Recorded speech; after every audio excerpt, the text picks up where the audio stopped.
Welcome to the Occult Rejects. This episode, we got a bunch of rejects here with us, and we got two very, very special guests, both returning. One we just had on, we had Ike Baker on recently, and a while ago for the Goetia, we had Jamie Paul Lamb on.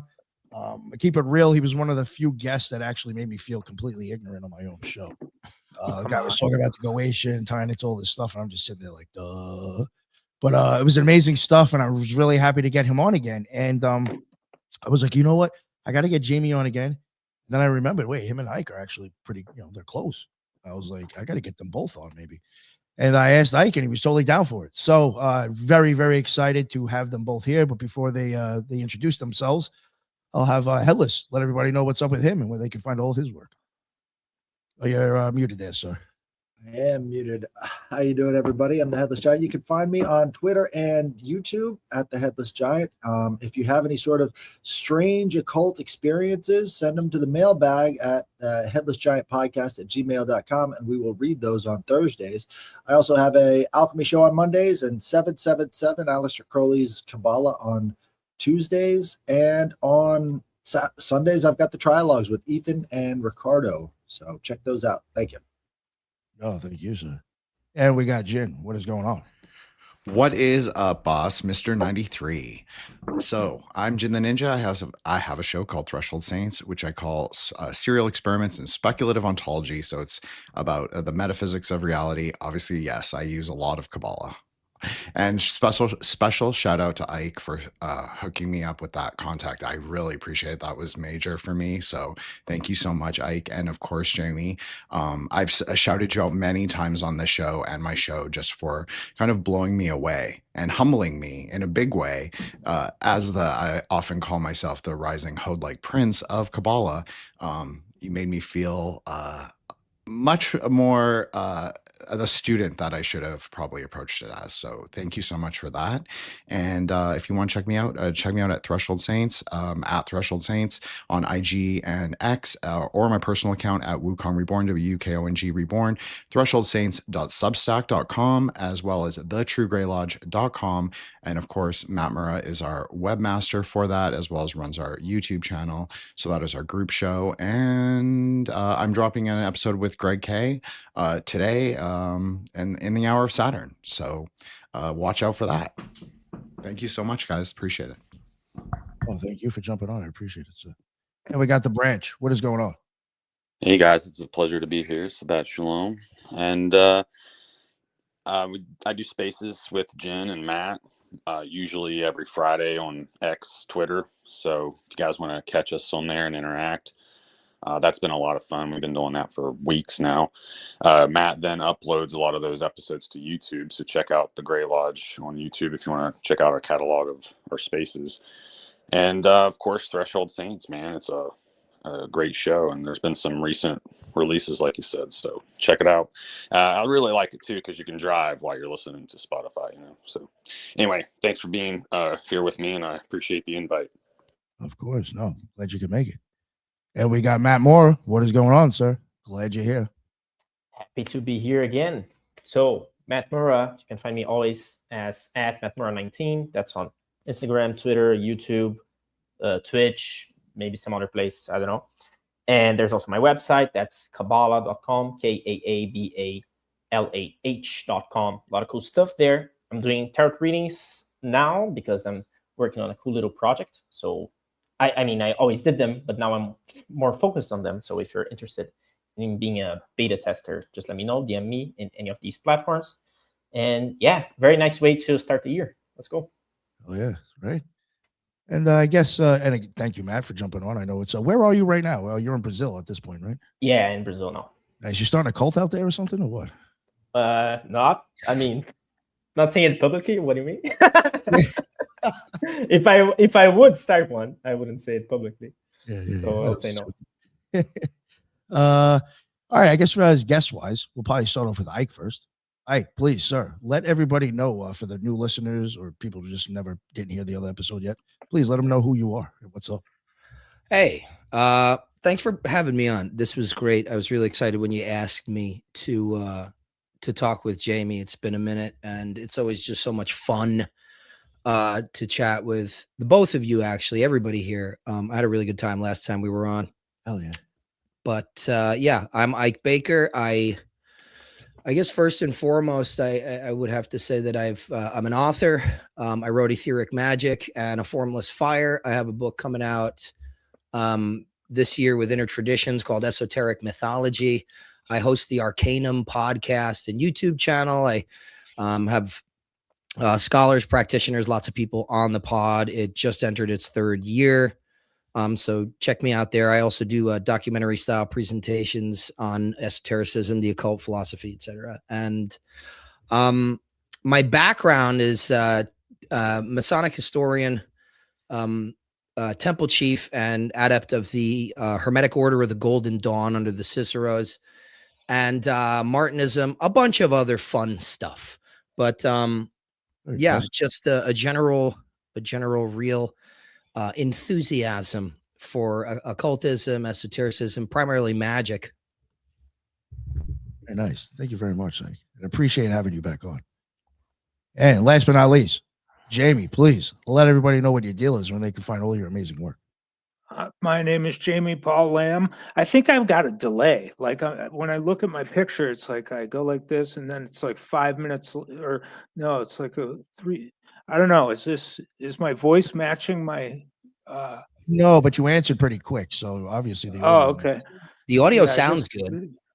Yeah, I guess the video. Anyway, Jamie Paul Lamb. My website is JAIMEPAULLAMB.com, and I'm an astrologer. I'm a Freemason. I'm in some other orders and groups of Golden Dawn Order and a Rosicrucian Order, and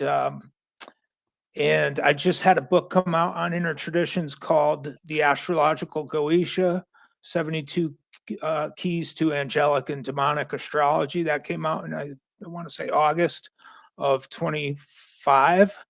So you can get it now. And yeah, basically, I'd like to direct people to my website. I've got all sorts of offerings on there, and a blog that I need to do better about keeping up to date. And I plan on writing some more stuff in the future. But I want to say it's a pleasure to be back. Nick, thanks so much for asking me. Ike, always a pleasure. Everybody else, great to see you again, or to meet you this time. And really looking forward to this conversation. No, definitely. It was a blast having you on last time. I actually felt so bad. I felt like I really didn't have much to say because you blew my mind, and I really just was like, I didn't know what to say to this. I think Jin kind of felt. That's what you. That's what you. You're saying that, and Jin said that, and now I'm feeling bad. Like I came on and I was like, had to be a jerk or something. No. You did exactly what I wish the guests would do more of. So thank you. It just, I think it kind of blew our minds, Jamie, like how it's you've basically, I told this to Ike live, so it's no surprise to anyone here, but you pioneered like this great work that you've like basically put into the public sphere. So it's kind of incredible. And it is, if you're a magician, or think you are, you look at it in awe. So yeah, I think that's what it was. Well, I appreciate that. Absolutely. I would not have written a single word if I hadn't read some of your books first, man. I mean, that's actually what got us in touch, if you remember. So I was just so completely blown away. But yeah, and your work is getting better every day, man. Every release is, developing that style and that way to communicate stuff like a good teacher. Oh, you're making me blush. Let's. Well, good. You got the new beard, so nobody can see it. Exactly. Yeah. Right. Yeah. All right. So, Jamie, maybe so you stop blushing, we'll put the spotlight on you.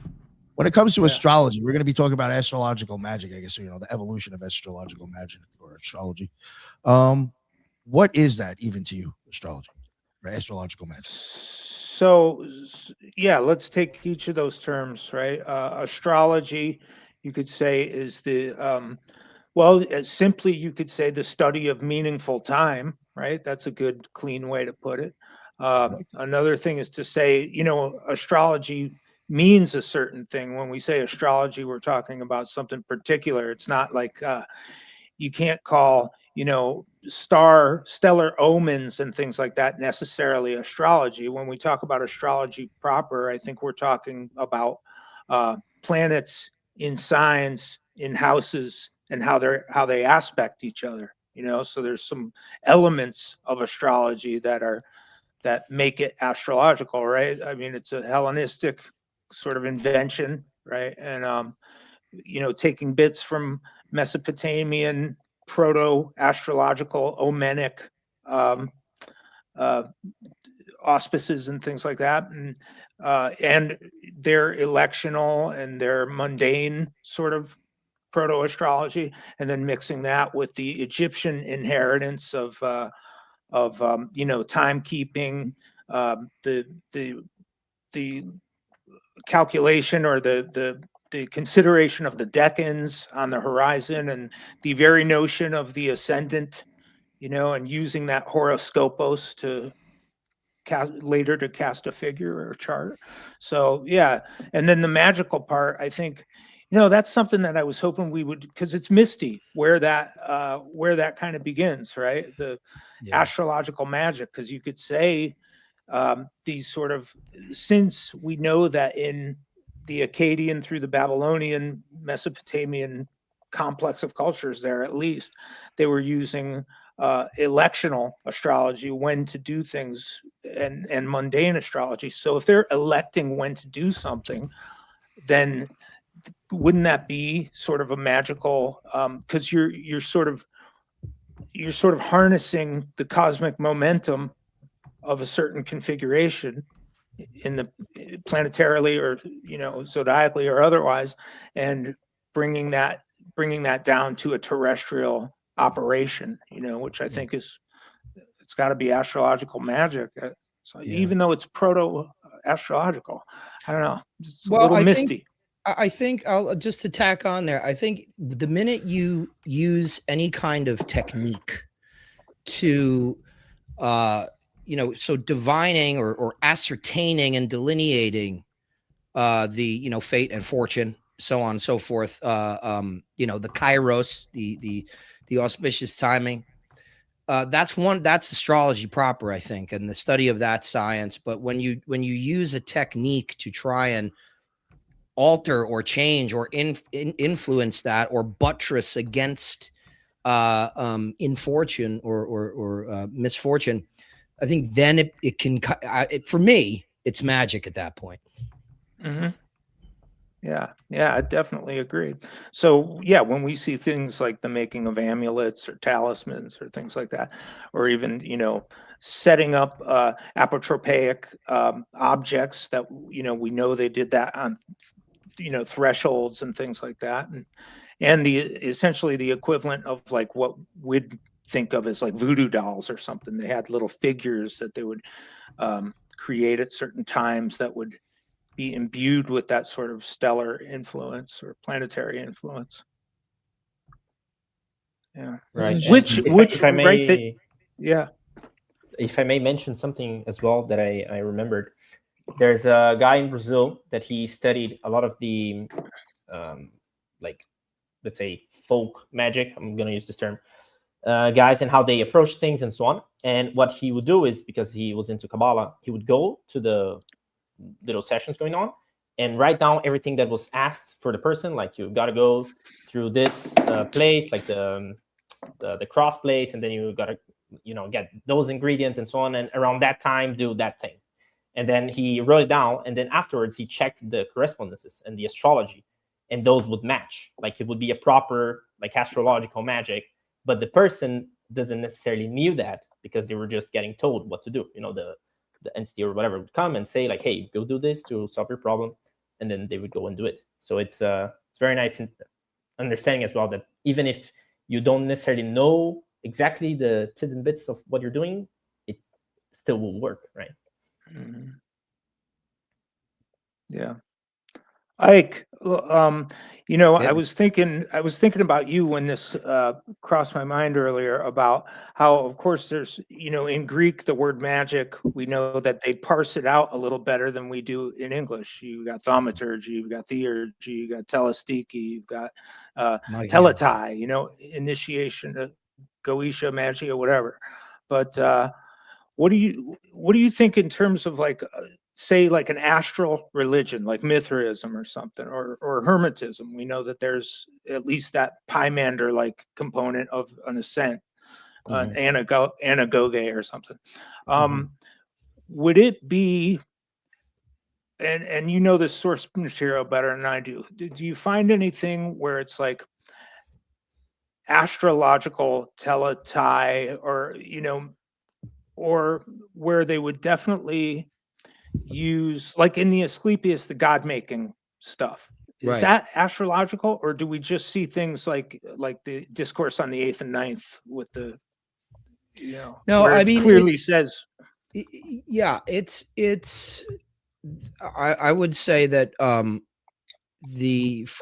the Hellenistic period forward, right? So for, I don't want to insult anyone's intelligence, but just in case, like you just got into this stuff, the Hellenistic period is right around 332 in Egypt, when Alexander the Great conquered it, brought the Greek stuff there, and really modern astrology, or let's say the precursor, or the template for modern astrology, as consisting of the planets, signs, houses, and aspects, those four parts, that first appears.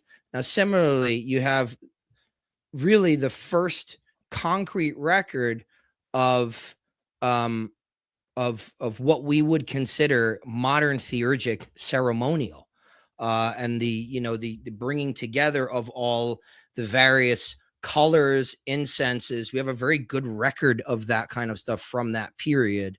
I would say that from the outset, in that period, it must be, and also including the technical Hermetica and the philosophical Hermetica, there's always a planetary component, because even when you're doing empsychosis, right, ensouling an object, even when you're doing that, the intermediary, the sort of the distance to be spanned, let's say, I don't know if it's Aristotelian or what, but that chain of causality, that chain of flow, always has to come through the firmament, down through the planets and stuff like that. So I would say there's a very, very strong emphasis throughout the traditions. Even some of the pseudo Aristotelian stuff and pseudo Alexandrian stuff, that they listed the Picatrix, right? The Picatrix says, okay, I collected the work from these guys, these ancient Greeks. He's constantly talking about, it was pseudonymous. It wasn't actually Aristotle talking about, or at least we don't think it is. Scholars don't think it was. But well, if I could pop in there real quick. So at the Oracle at Delphi, the appearance of the constellation Lyra would signify the coming or going of Apollo, the deity that would speak through the Pythia at the temple. So they certainly had a connection to the times of the year coming through these different constellations and the spiritual properties of those constellations. So, part of the year, Apollo would be there, and then other gods would come in and start speaking through the Pythia, like Athena and Poseidon. So yeah. Well, and Apollo was a big one, because especially, lyra, right? That means the harp or the lyre. And so it was actually him sitting at his celestial throne above the cosmos, playing the tune that the muses were then singing on the spheres, that orbited the Earth. So that's he would have a very, very big part in that kind of thing as well. But yeah, I think I'm convinced that it was even Iamblichus talks about it. He talks about it like he will sort of disparage And Greg Shaw did an amazing article on this. If anybody wants to get a hold of it, I'll send it to you.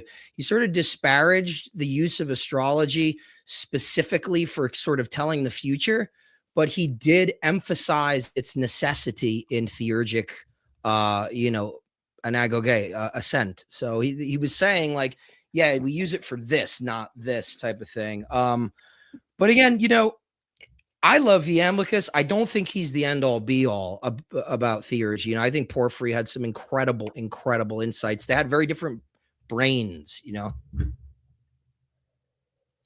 Yeah, that's interesting. That whole exchange. Well, letter to a Nebo and the mystery, De Mysterious, but yeah, so I guess that's part of the thing is like, do we call it astrological magic if they're using it to ascend through the 7 planetary spheres, at each of which they would, maybe take on a virtue, give up a vice, up or down, an anabasis, a catabasis.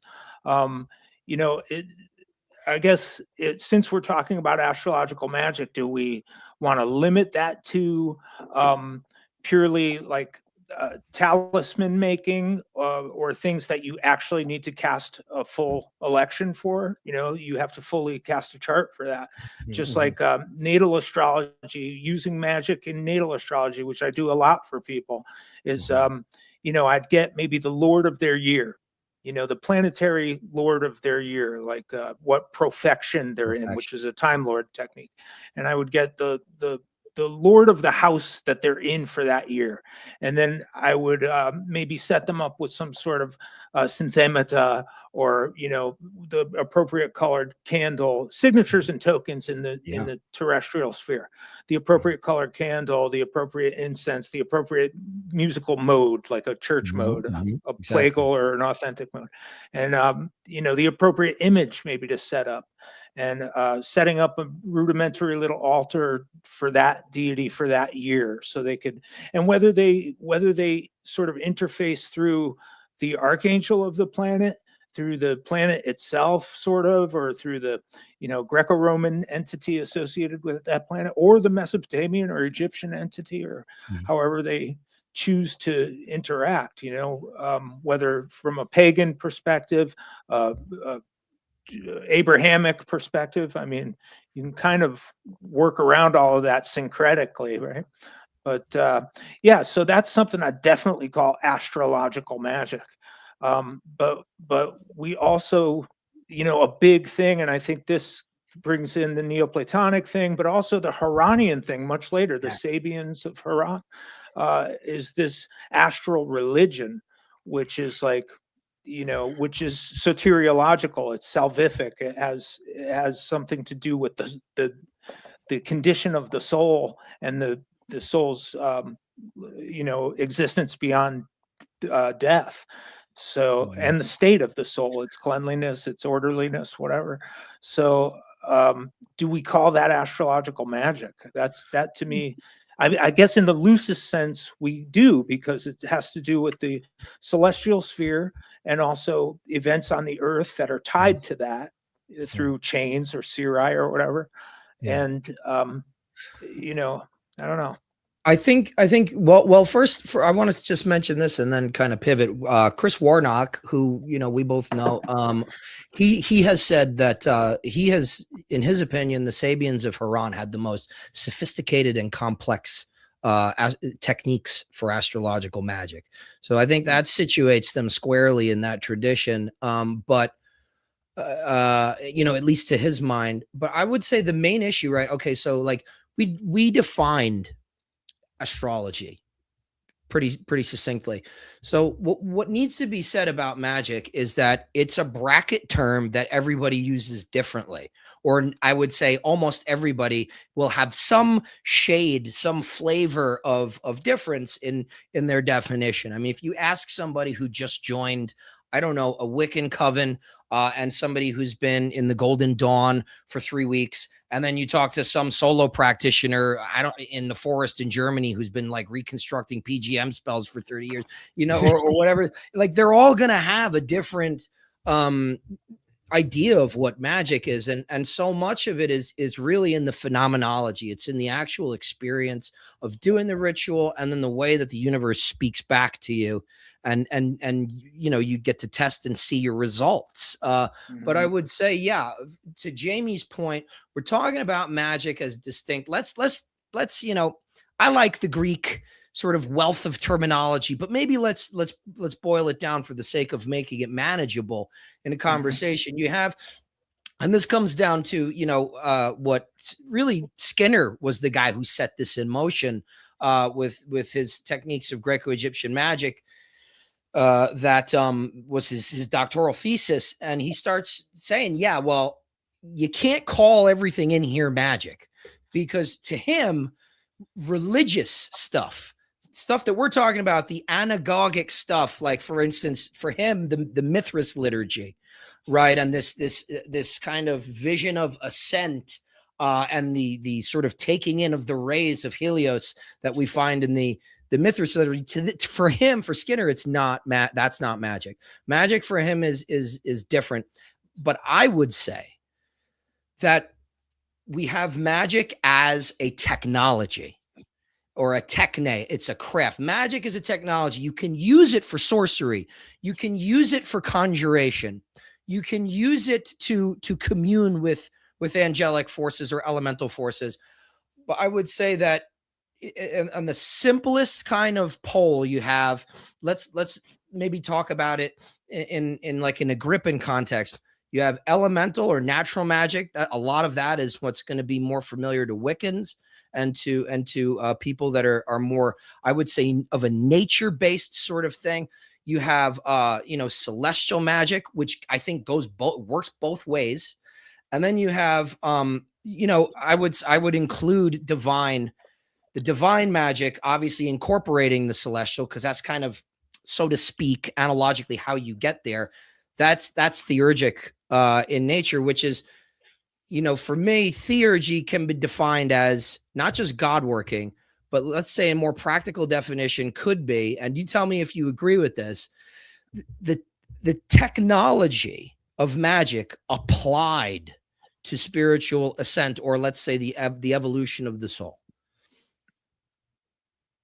Yeah, I mean, I think as differentiated from something like theoria, which is just contemplative, right? So as opposed to being this contemplative philosophical exercise, theurgy could, I think, be considered, because of things like synthemata and symbola, which are signatures and tokens, and these correspondences and virtues, as Agrippa would say, in the sublunary sphere where we are, the earth and the elements and things.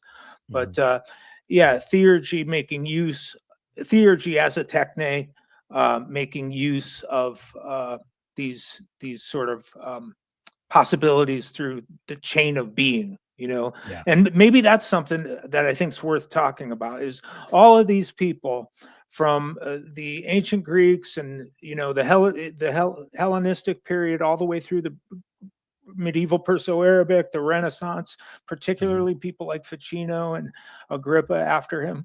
All of these people are making use of a chain.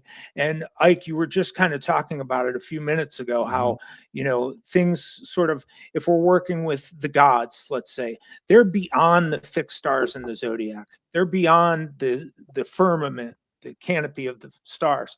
So when we're dealing with them, we're trying to, theurgically particularly, we're drawing down. So we have to have sympathetic, resonant sort of attractors down here, depending on which chain or series or seri that we're operating with. So typically you go through each of the 7 visible planets. The ancients knew 7 planets that were visible, and they called the luminaries planets as well. The luminaries being the sun and the moon. They're considered planets because they wander. They don't follow the fixed stars in the zodiac. They move against that canopy. In fact, in the other direction. So that's Plato's the different and the same, you know. Anyway, but you figure out what the operation is. I think this is definitely worth talking about. This is Astrological Magic 101. This is bedrock here. Is like you figure out what operation you want to do, and let's say it's a love you're making a love talisman. You want somebody to fall in love with you. Clearly, you go through Venus, right? Goddess of love, Aphrodite, Ishtar, whatever. And you so for me, I use the color green, which is a queen scale golden dawn thing. I just like the color green for Venus, and it's like the copper turns green when it's exposed to the air or whatever. Yeah. So yeah, exactly. So then you would use the appropriate, like frankincense is one you can use. In fact, the Orphic hymns, I think, for Venus says frankincense. Green candle, maybe a green altar cloth. You might use rose petals are nice for a couple of reasons, because roses are Venusian, but also petals themselves are Venusian. They're the Venusian part of the plant. Whereas the thorns would be the martial part, and the if there's any berries, they would be the Jupiterian part. The sap would be solar. You know what I mean? So you stack all these synthemata or synthemata, and that attracts that engages that chain, that golden chain. That connects. You're going through Venus to the sort of idea of Venus, the form of Venus beyond the fixed stars in the zodiac, this Enneatic sort of this noetic Venus, right? Just like Plato's forms are up there. They're intellectual sort of entities, right? So and you're using this planet Venus as sort of an intermediary, and just as the sun is considered like the heart in man, the sun is like in between this noetic sun, this noetic light, and man's heart, which is the sun inside of man. And it's, so there's this mesocosmic activity that's planetary. And I think that's important to say, is like when you do an astrological magical operation, you're engaging whatever chain that is, depending on the want or need of the magician. Yeah. And I think an important part in that probably most people don't even need to know, but I'd say if you're working like me in a bit of a little bit more of a Neoplatonic or theurgic milieu, the planets themselves, the physical, the mundane spheres of the planets are technically considered the bodies of the gods. This is one of the sticking points that Porphyry has, or at least ostensibly he has, with Iamblichus. He writes to him and he basically says, okay, so spiritual beings aren't supposed to have bodies. Things that have bodies are lower on the totem pole. So, I mean, a daimon has like an ethereal body. So you're telling me that if a god's body is the planet, then it's got to be lower on that scale than a daimon. And Iamblichus kind of claps back and he's like, we are tethered. Our souls are tethered to our bodies. They're not in that position. They move their bodies intellectually from afar. So it's very much so like a physical, an actual mundane grounding point that noetic intelligence of the god is like at a distance, setting to order. And I think that's a huge part of talking about this, is talking about how, the main thing, even working with something in like the Hermetic text, the main reason why there's this preoccupation with astrology in Magick is because it's literally, it is the being of the cosmos. It is the wheelwork of existence. And, I've said it before, the ancients didn't have digital clocks. They didn't have wall clocks. It was, all the way back, let's say in prehistory, you'd go outside. What determines like whether or not you should stay awake or go to sleep? Where the sun is. What determines whether or not you should keep warm or take layers off, where the sun is. What determines whether or not like the tide is going to swell and you may drown? The moon. So all of the apparent causality, it appeared to them to be all up there. Like, so this gigantic machine could be viewed in motion and we could see its effects here. So that's, I think that's really, really important also for grounding, for grounding. I think the person is trying to wrap their head around astrology and magic, is getting them into that worldview of understanding, like, they were trying to observe, like, why is this stuff changing? Why are these patterns existing? And we could go and do a whole side tangent about the underlying why, but I think a better kind of pivot would be maybe I'd like to ask Jamie, like, if I have it right, sort of the astrological practice really starts with Omenic and mundane astrology in ancient Iranian region, correct? Mesopotamia. Yeah, they had like regal astrology. Basically, astrology wasn't for individuals. It was for the king and for the kingdom. It was a royal art that was used specifically for that. It didn't become sort of natalized, or individualized until the Hellenistic era. In fact, I want to say the first chart that we have is like 410 BCE is the first nativity that we found, a Hellenistic nativity. So one thing though that you made me think of, I like this idea of the demonstrable causal effects of the planets, and that being something that clearly the ancients saw and definitely informed some of their early conception of astrology, or at least Omenic proto-astrology. There's also this idea of the moon throughout astrology being the distributor, and I love this idea, and it's something that I think even astrological magicians sometimes, definitely at their peril, avoid, is the importance of the moon in a chart. Whether, like, let's say, like my example before, you're working on a Venus talisman or something. If that moon is waning, then the love is waning. The position of the moon and the condition of the moon is really important, and simply because, bringing Aristotle back into it and Ptolemy, because through him, but how when that effluence, and I never use the word energy here because it's metaphysical, it's not physical. We're talking about metaphysics here, not physics. When that effluence is coming down through the 7 planetary spheres and taking on its coloration at each of those, or its accretions, just like a human soul does when it comes down through the spheres, see the myth of Ur, or etc.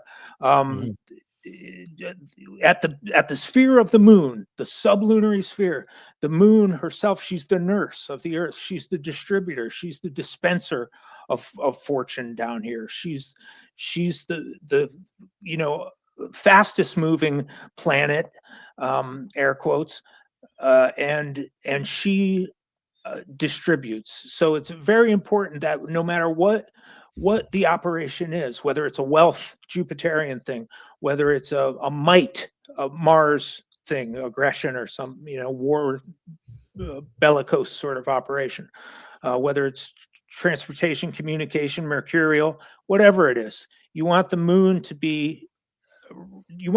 reflect that operation symbolically. If you're giving up smoking, you want a waning moon. Like tobacco's ruled by Mars. So if you have Mars in a bad placement for Mars, and you have a waning moon, that might help you, if, along with other factors, that might help you to create a talisman for non-smoking. Just off the top of my head, something like that. But that's the basic nuts and bolts. Yeah. Jamie, a good example is the Orphic hymns. You can find in there, they're talking about blessing these rites. So, in a lot of ways, you could see the Orphic hymns being a part of this sort of magic. And they describe exactly what you're talking about with the different gods, goddesses, planets all together, sort of being sung about in a way that is supposed to be a blessing on the rites that they're performing. So, For sure. Yeah. Yeah. I use them all the time. The Thomas Taylor ones. Yeah. All the, like Okay, pretty much every operation I do, I use those. And the thing is too, you know, according to that, the ancient rationale, the sublunary sphere is the only thing that can change. You know, so that's everything else is entirely ordered and unerring. Even though they have, you know, retrograde motion and it's erratic, it's still predictable. But everything under from the moon down is what is acted upon. But yeah, you look at like Lily.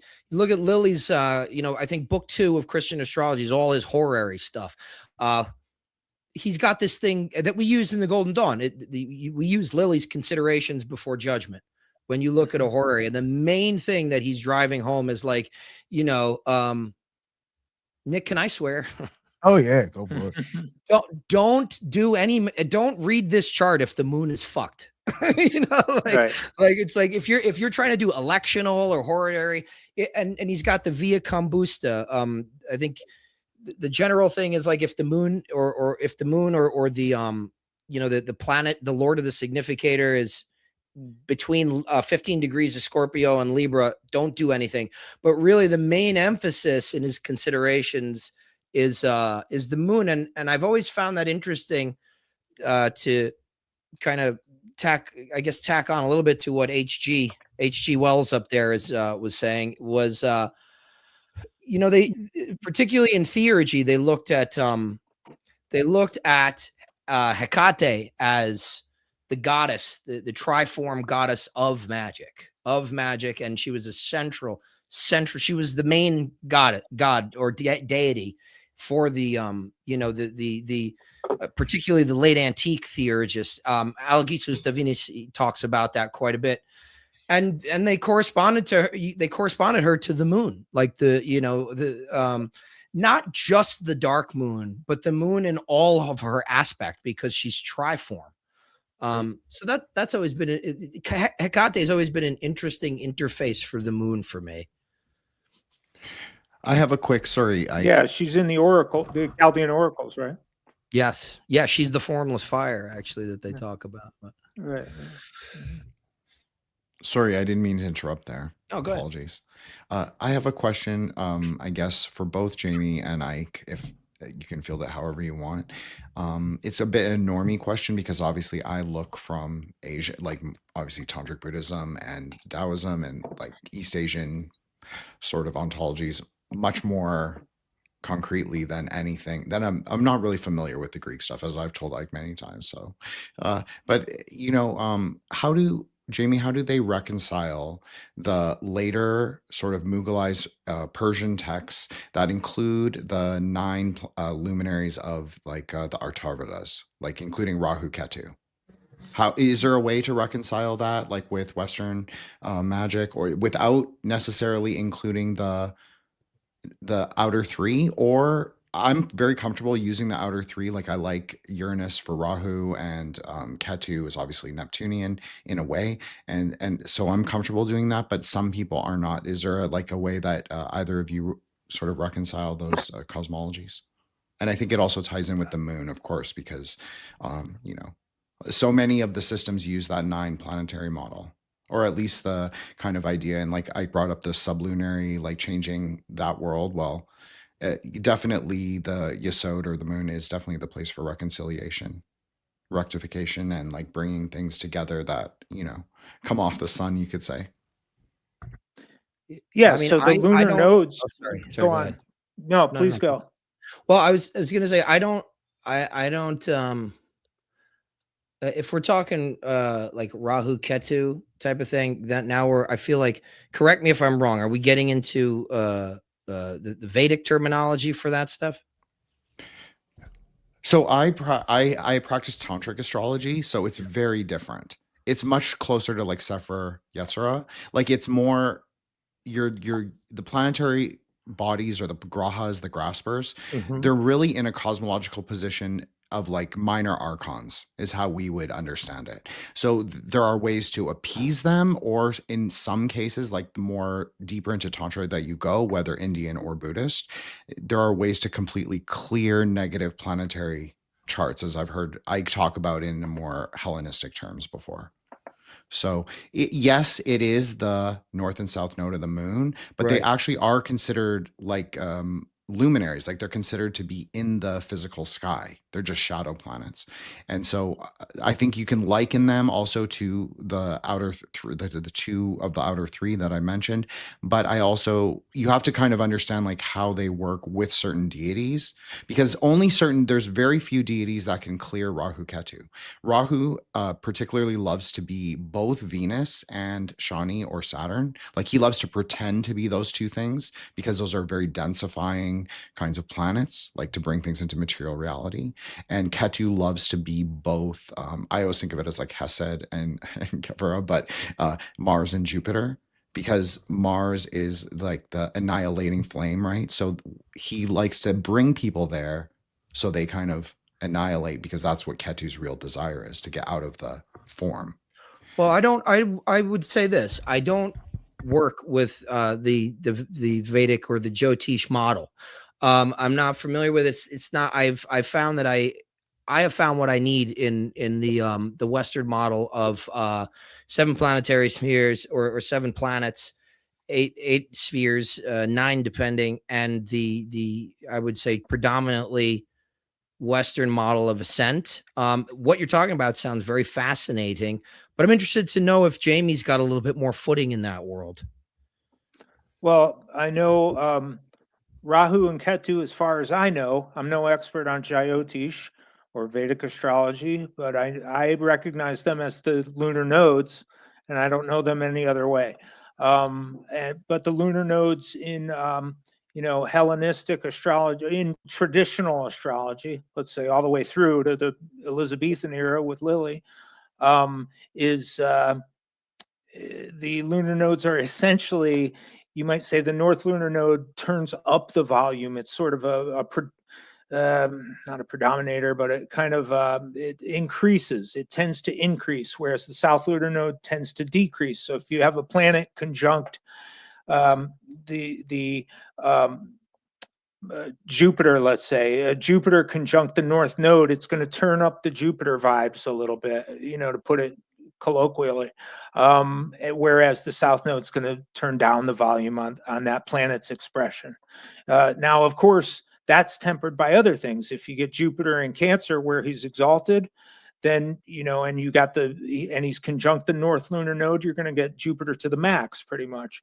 So it's like there's other factors, and then you got aspects to look at, and you got his dispositor to look at, and is he in aspect to his dispositor. There's just a million things to look at. You could literally drive yourself crazy. And so that's one thing. But then there's and you could drive yourself crazy with elections. Like I want to elect a good time to brush my teeth. Oh, I got to elect a good time to leave the house or I'm fucked. My whole life is ruined. I could see if it's a wedding or a job interview, but some people get into the weeds where it's like, you don't need to elect for that, man. I mean, you're going to be okay. Yeah. And even sometimes if you do elect, things will happen and then you have to reschedule. Like, let's say for a job interview or something, you elected and then it gets to the time, the guys have to reschedule for whatever reason. So you should be able to see that in the chart, though.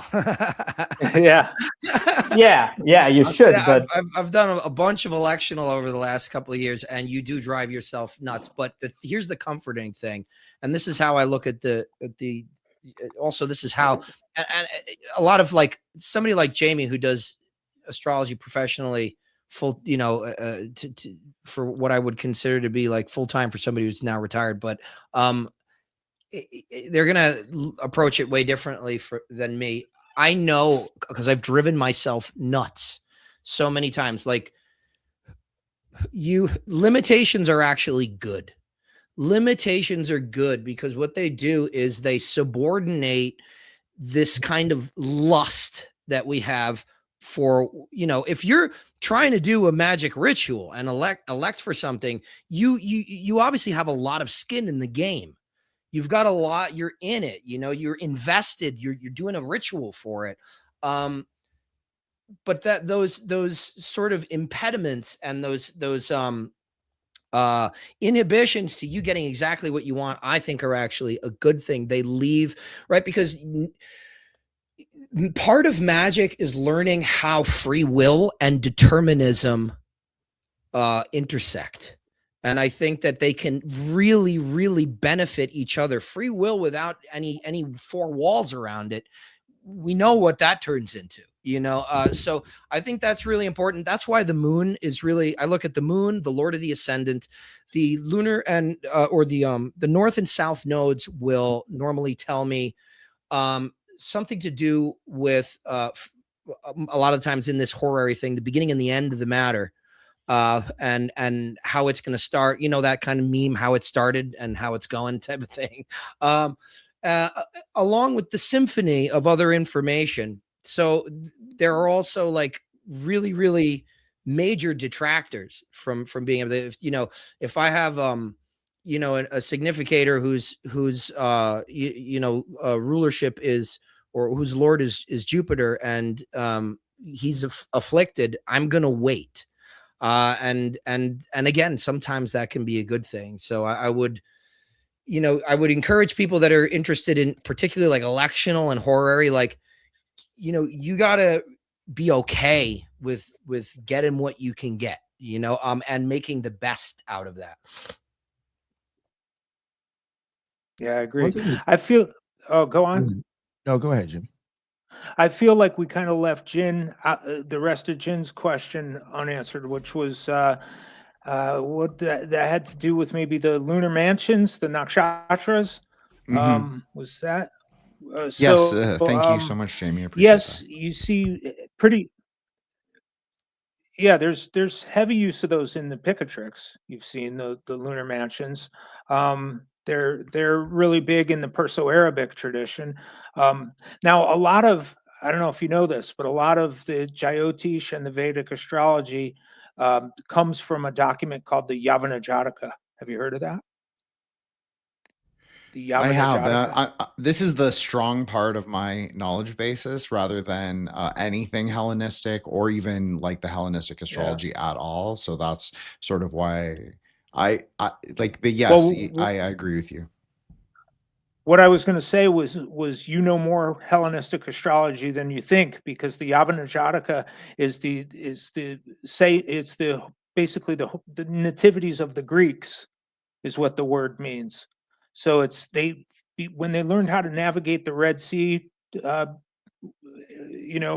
trade, and they went to the Indian subcontinent, they brought a document called the Yavana Jataka, which was Hellenistic astrology at that time, and that sort of informed the existing lunar mansion based nakshatra proto astrology. And then all of a sudden, Vedic astrology has the angles, the ascendant and descendant, the MC and the IC, the Kentron. So there's, if you look, when they talk about the decans and the angles and stuff like that, these are essentially Indianized transliterations of Hellenistic astrological Greek terms. That it's very, like, what do they call the decans again? It's like decnas or dreknas or something like that. It's basically the decans, and the kentrons, which are the stakes, the angles, are called like kendra or something like that. So it's I'm just saying this to tell you, more Hellenistic astrology than you think if you know Jyotish or Vedic astrology, because it's really an importation of Hellenistic astrology. I mean, other than their nakshatras, their lunar mansions, which who knows how they shared those with the Persians, the Perso-Arabic tradition. No, I appreciate that, Jamie. I know there's a lot of borrowing. There's a lot of syncretism. I mean, Tantra is all about syncretism. Now, I don't practice Jyotisha. I didn't mean to like misarticulate that if that's like I implied that. Only Tantric astrology I understand. And I always say What that is because that? it's so it's found in it's basically in all the higher yoga texts. They all have their own sort of cosmological ordering, cosmological understanding, and cosmological magic. And Like so Sri Lukteswar? like you can look at the Sri Vidya texts or the Kala Chakra is a very famous one from the Berzin archive. They have a whole section on how it has its own section on cosmological magic. The Kala Chakra, or not Kala Chakra, sorry, Chakra Samvara, Guya Garbha, Guya Samaja. All of these basically, like all tantric texts, basically have their own sort of cosmological and then ontological solutions for those cosmological problems. Well, that's interesting. Email me some stuff, would you? Sure. I'd love to. Cool. Thank you. Thanks. One thing I did want to ask, it's kind of a very basic question, but I'm even just bringing it up for even some of the listeners that really don't know what goes along with like ritual magic as well. When you're talking about, I mean, I guess this would go along with astrological magic. Probably also the same thing for me, from my experience with planetary or elemental. We were talking about the moon a lot before. For me, depending if it was waxing or waning would also determine when I'm doing it because of the invoking or banishing. Would you also apply that type of idea to the way you guys would normally do your work with this stuff? Yeah. Yeah, I do invo and evocations in the waxing period. The only time I will use the dark moon for something like that, and I use the full too. I know a lot of like the Solomonic stuff says in the waxing, and you see it in the PGM too in the waxing. I use the full. I find it there's nothing wrong with the full, but in the dark, the only sort of interface that I'll work with in the dark is Hecate, because it's just a different aspect of her, the more chthonic. She's not entirely chthonic. I think people get the wrong idea about Hecate being an exclusively chthonic goddess. She oscillates, she encompasses all of them, but for the most part, I'll only do evocational or invocational ceremonial in the waxing period. Ike, not to derail your like about Hecate, but I think that you might actually find this interesting. There's a grouping of Nitya goddesses. So these are the 16, or sometimes they're 15, sometimes they're 17, depending on whether it's what text it is. But they're a grouping of Dakini goddesses from central India, but they're also found in obviously Newari and Tibetan Buddhism. And they represent the phases of the lunar cycle. Specifically, like it's different forms. It's not just like one goddess, it's like all the number of they're called the daughters, but they're related to obviously the grouping of matrikas, which are sometimes said to be the Pleiades, but sometimes they're also said to be the Big Dipper or the Little Dipper, again depending on the text. Cool. I like Jamie, I think in speaking of the Pleiades, there's I think in Chinese astrology they're called the 7 chicken sisters. Which I always thought was super cool. I wonder what that story is. 7 chicken I only know sisters. the Buddhist story, Jamie, but I will definitely research it after you bring it up. Now that you've said it. Yeah. I do have thought one. it was interesting. Wait, can I just derail the conversation for a second? Yeah. I don't know. I feel like I want to share this with our audience because it's a really important piece of information. I recently found out that in the Ebers Papyrus, which is an Egyptian medical papyrus, that a proctologist was the translation for the title they gave a proctologist was guardian of the anus. And I just think everyone should know that. I wanted everybody to have that and use it, use it in your magic. I don't know. That's actually super interesting. And it's timely for me because I had a visit recently Really? with I'm getting to be of that age now. I don't want to get into detail, but I was a little worried at the visit because the proctologist had both of his hands on my shoulders, and Oh, I was like, what is that? Your wedding ring? And he's like, no, it's my watch. He said, I love you. This is why I love you. I love doing anything with you. it was his watch. Oh. This made me think of an actual question now about like how do you guys use astrology in the medical sense of, let's say, applying the connections between the house sign and planets, whatever, to the parts of the body, or to elect, like if I'm electing a surgery or whatever medical operation? Because I'm pretty sure they used it a lot before, but like nowadays in the West, it's completely disregarded, right? But curious to know if you guys ever worked with this kind of thing or researched. Jamie, you want to take a stab at that, Sure.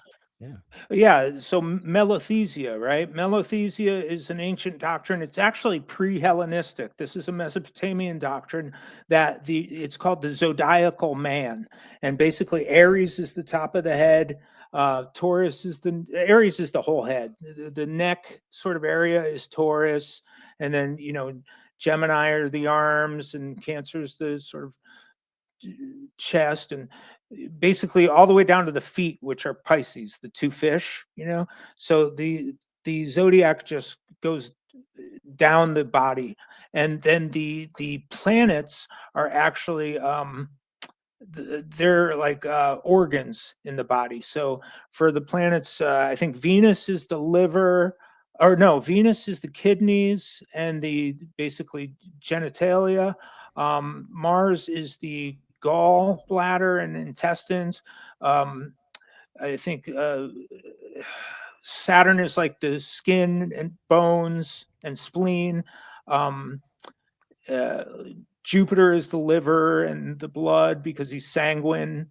I don't quite remember all of them, but you see where I'm going with that. So the planets are the organs, and the zodiac, the belt of the zodiac, is the length of the human body from Aries at the head to Pisces at the feet. And when you're looking at a figure or a chart, you would look at maybe the sixth house to see for health and wellness and illness and things. I would look first at the sixth house, maybe the condition of the Lord of the sixth house. If the sixth house were, on the zodiac sign of say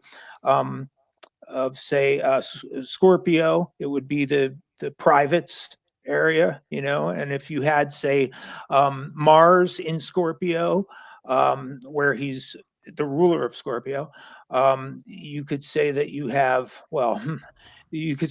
swelling or redness in the genitals or something like that, or heat, so and plus that moves around with profections too, which is my favorite Time Lord system. So where each year of life is a different house, and basically you just go around the wheel your whole life, but it's different each time, and that also moves your sixth house. You know what I mean? Because if you're treating your perfected house as your first house that year, that moves your sixth house into different regions of the body. And then when you have planets there, those are the organs, and how they're, somebody is asking about the Hermetic lots, part of spirit as an accurate representation for the, yes, I could see the part of spirit, just to answer Eros up real quick.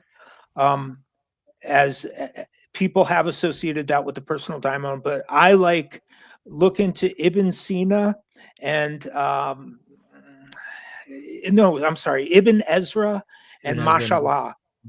Ibn Ezra and Mashallah have the most rigorous technique of finding the personal daimon. It's really involved, though. You got to put each of the planets in the 5 hierarchical places. It's too technical for this, but it's really cool, and I think it's the most decisive method of finding the personal daimon. Sorry for that digression. Yeah, I mean, my background in that kind of stuff actually is in Chinese medicine. So the way that I will apply it, actually have a very, I'd say, a rich or a full practice, applying sort of astrological herbalism, in the form of tinctures or topicals, things of this nature, teas, etc. Working much more in a homeopathic, with like cures like type of model. But yeah, I'm always looking at. I'm a little bit of a hypochondriac. I'm pretty sure I've sent Jamie like charts about questions on my health and stuff before, but I'm always looking at like 6th house transits and stuff like that, to see what's going on. And even, Lord of the Sixth, like what's going on there? How's that planet being aspected? What's going on there? What's applying there? What's separating there? But astrological herbalism has been, I would say, like the last maybe like year has been really, really big for me. We're putting together, my fiance and I are co-author in a book called The Astrological Gardener's Companion, and that's going to come out probably at the end. Maybe the beginning of 2027, maybe, I don't know. Yeah, that's usually more so how I will approach it. And then there's also certain preparations, like phylactery preparations, where like this is more of a PGM technique, but I will use the I would say a more I use the sun for healing. Okay, so I'm looking at what's going on solar wise. But I will consecrate what I'll do is I make an ink. I have a recipe for making ink out of myrrh and gum arabic and certain other natural colorations. I'll write out like a healing, either something from the Psalms or something, or from the Gospels, and I'll write that at the peak of that election in that time period, and I will roll it up, and I keep it in these little you can get them for like $8 on Amazon.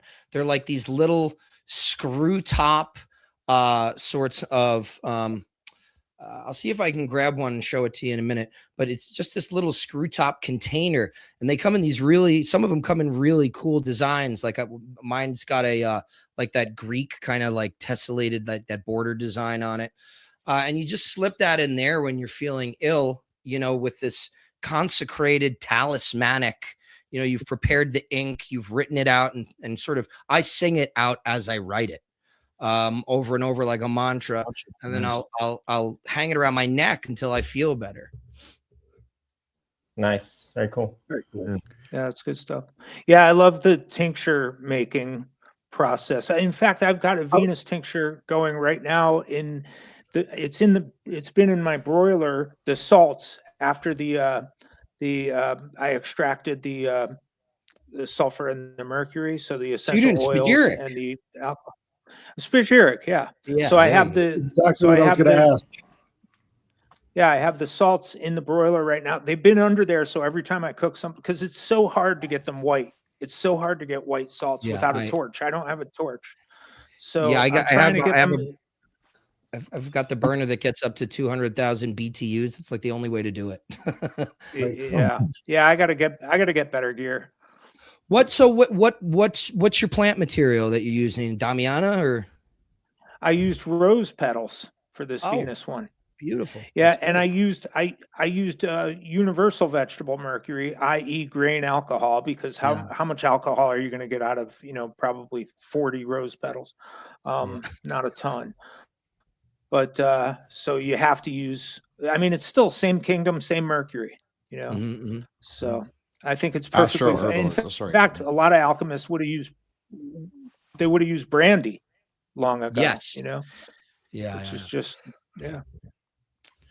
But yeah, that's all. I mean, Paracelsus using astrology for his spagyric tincture Tycho making, I Brahe. think yeah, and then using that in the medical astrology, iatro mathematics, in the medical context, I think is really great. I mean, of course, as a professional astrologer, though, you got to be careful because you tell people, "Oh, just don't worry about it. Go take this tincture," and then all of a sudden, somebody's heart falls out their ass,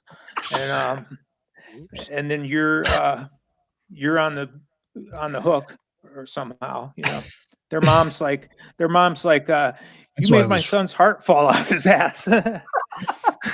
That is not guardian of the anus stuff. Okay. That's not being a guardian of the anus. If hearts are falling out of it, then we're in trouble. Right. Just real quick, I just want a shameless plug here. You guys might actually be interested in it, but next Friday I do have something I thought was really interesting. I cover magical herbs, the stuff that we would normally think that we use in witchcraft or ceremonial magic, and I have the effects of them on our cranial nerves. Wow. Some actual real interesting stuff with that, to tell you the truth. Some of them like nervines. Some of them, it's like what it's kind of known to do magically is almost like, all right, it's actually kind of recreating that in your body in inhaling it.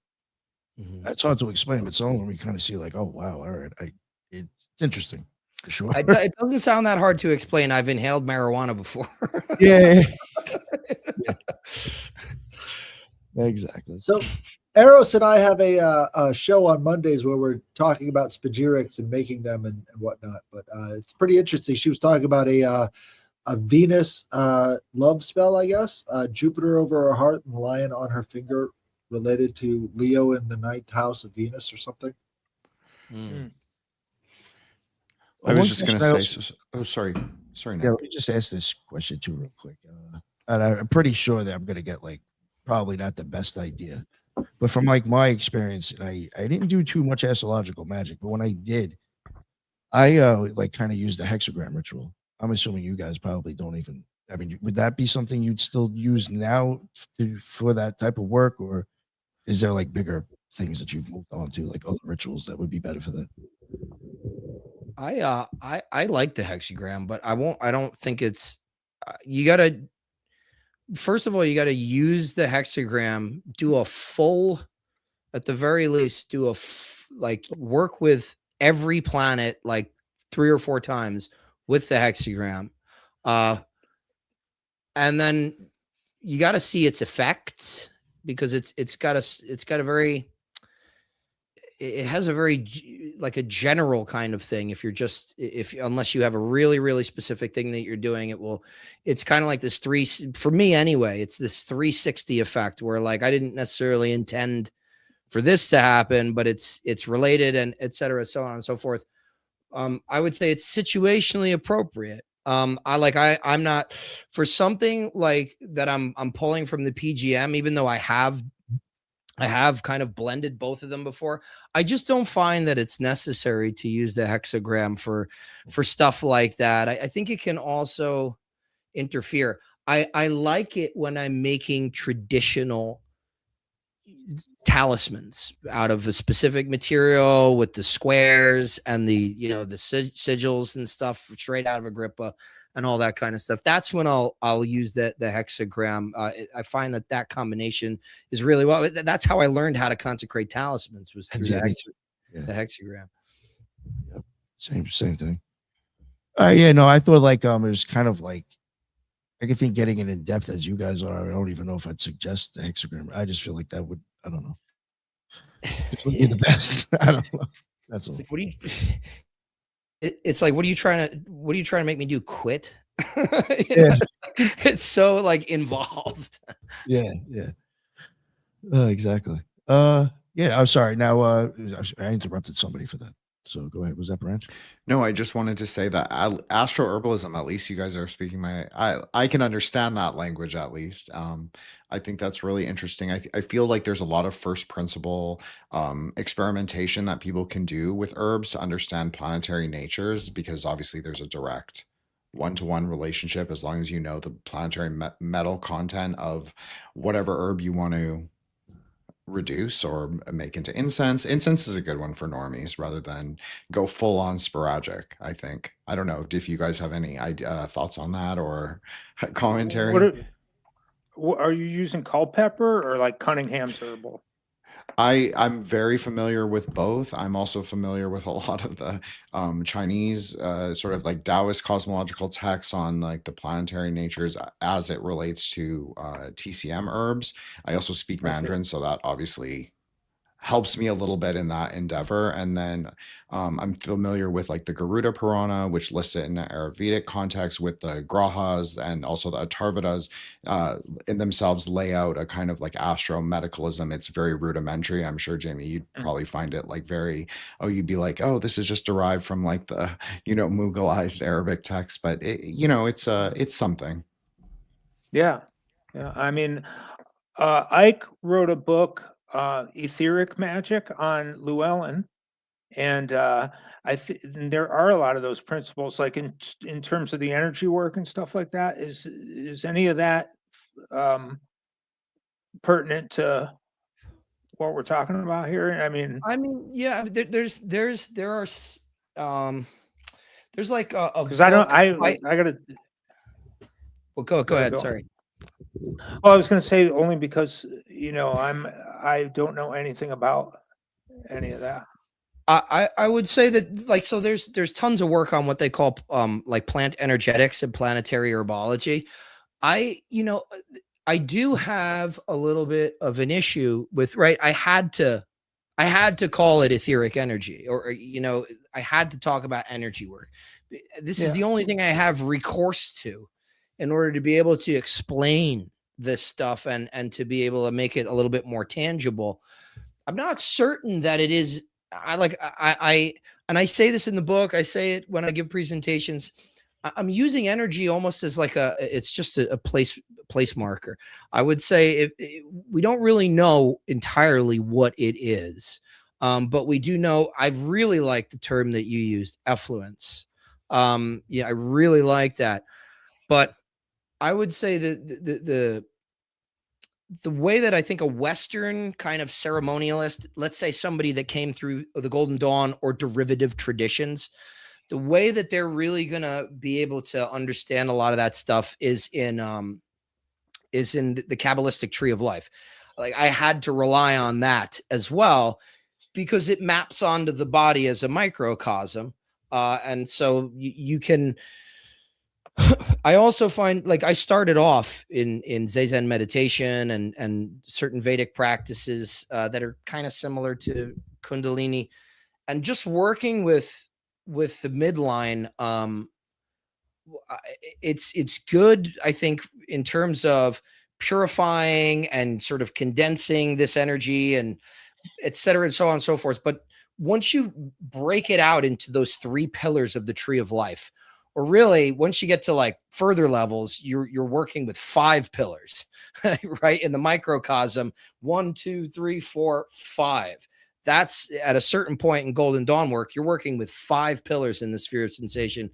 It broadens it up for magic because every one of those things is corresponded to a planet, a zodiacal constellation, an element, every part of that tree. So it really broadens it up for me in terms of a magical schema. And you could totally work that kind of planetary, I guess, energetic system, but you're going to need to like memorize a bunch of correspondences. I don't know how many people want to do that, but I know if you come through that sort of trajectory and that training, like you probably already have it.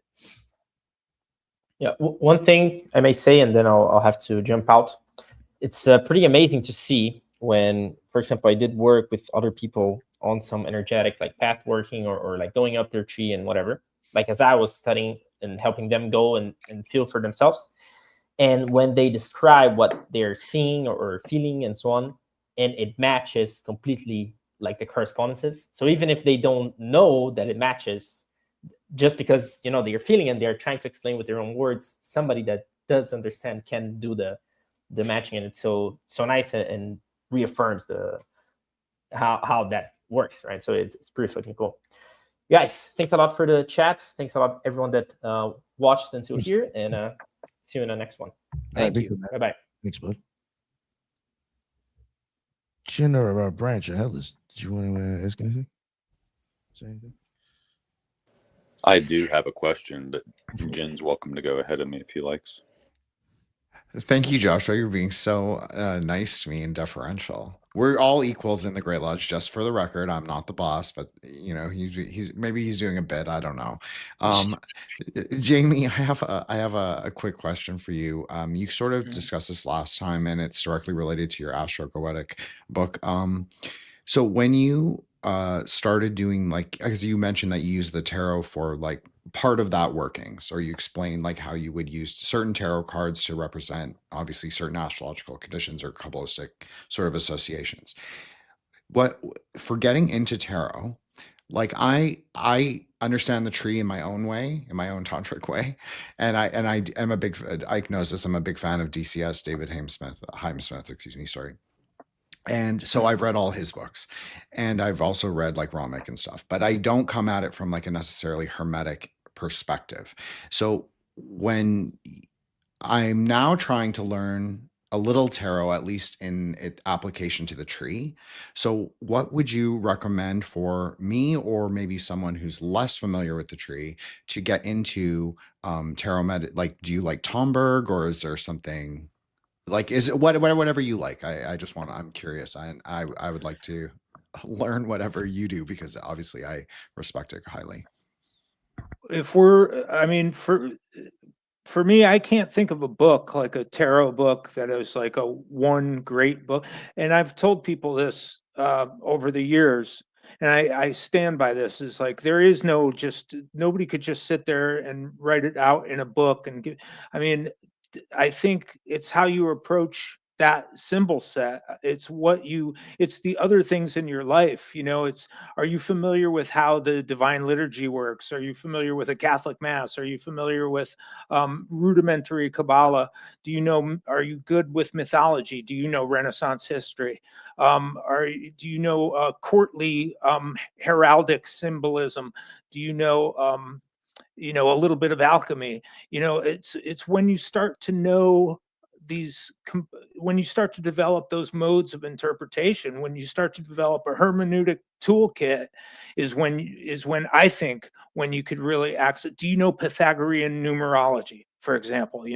When you think of one, is it the monad? Is it the tohen? Or and is the dyad evil to you? Is it this indefinite dyad? So there's all these I think tangential things that inform. I guess the more you know, the more you can sort of get out of the tarot. I don't know if that makes a whole lot of sense, but reading a book on tarot like Tomberg, I've read Tomberg, and I'm uncomfortable with continental correspondences like he uses, like Levy. I'm just better with Golden Dawn correspondences. I think they're neater. I think they're tighter.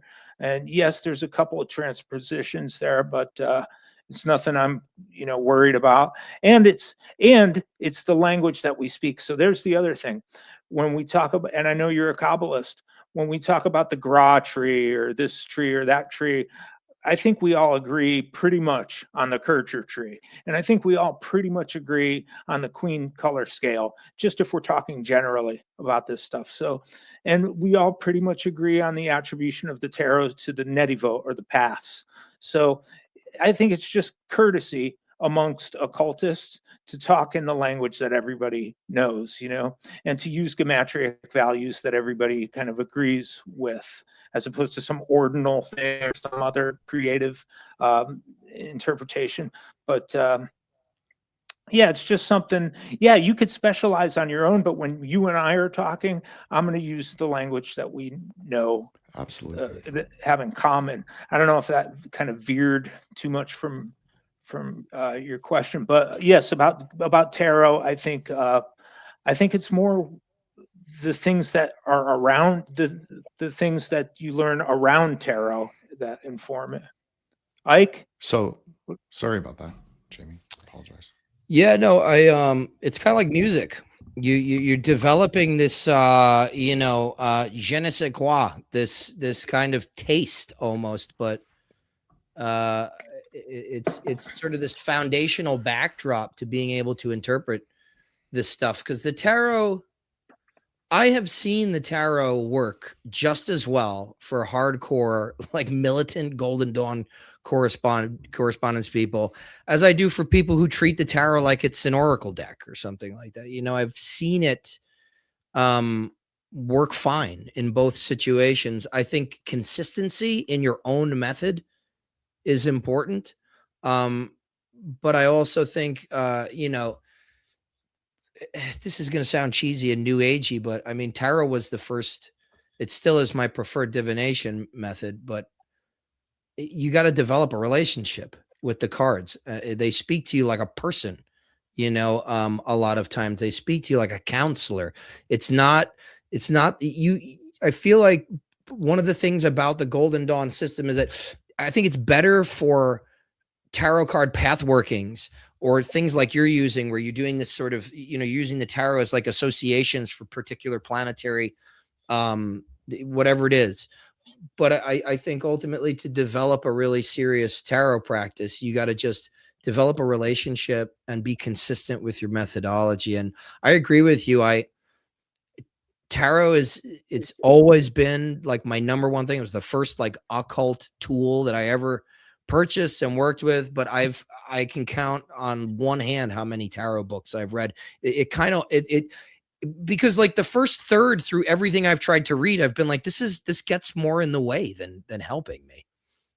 Yeah, exactly. I feel the same way. And, there's another interesting thing about developing that theoretical sort of lens on the tarot is like, as opposed to, and it's my first divination technique as well. And I came at it completely intuitively, in fact, almost in the psychological sort of sense, because I, like all of us, growing up in the modern West, we're disenchanted beings. We're just hardwired for atheistic materialism and nihilism. I mean, it's just it's in our commercials, it's in our cars, it's in our food. It's just what we take. Everything's weights and measures. The planets are meaningless, just dead matter held together by some natural force or other.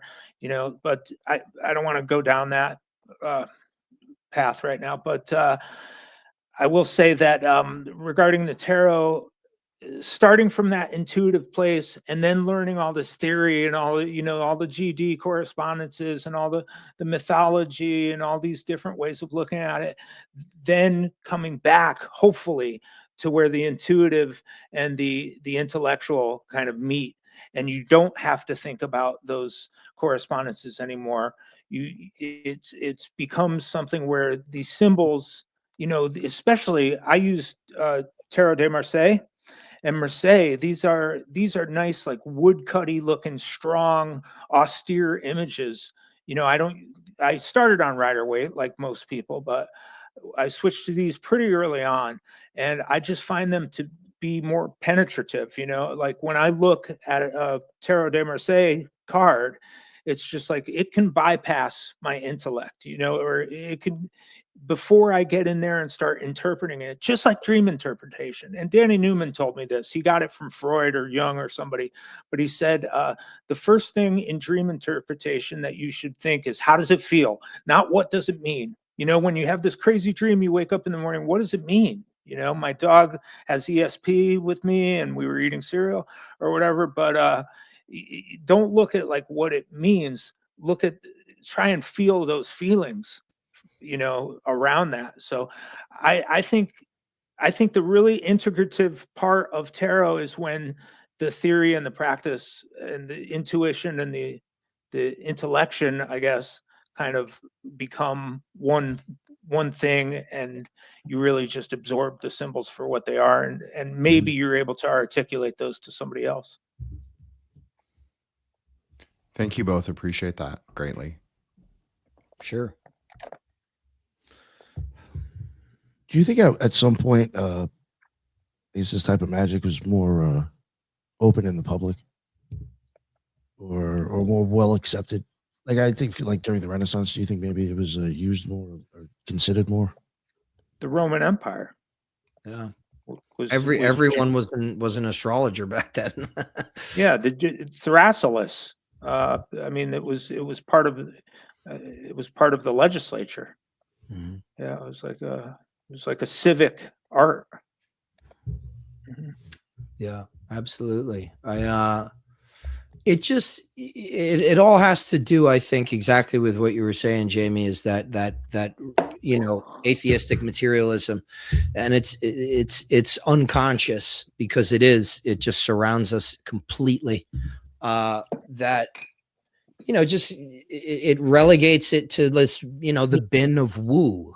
It's like, so it's it's been that way probably since the Ptolemaic model, literally Ptolemy's sort of model of the spheres was kind of like disproven. But I think the broader project of what we call the Enlightenment really was this prolonged effort to sort of disenchant everything. But it didn't successfully do that. I think,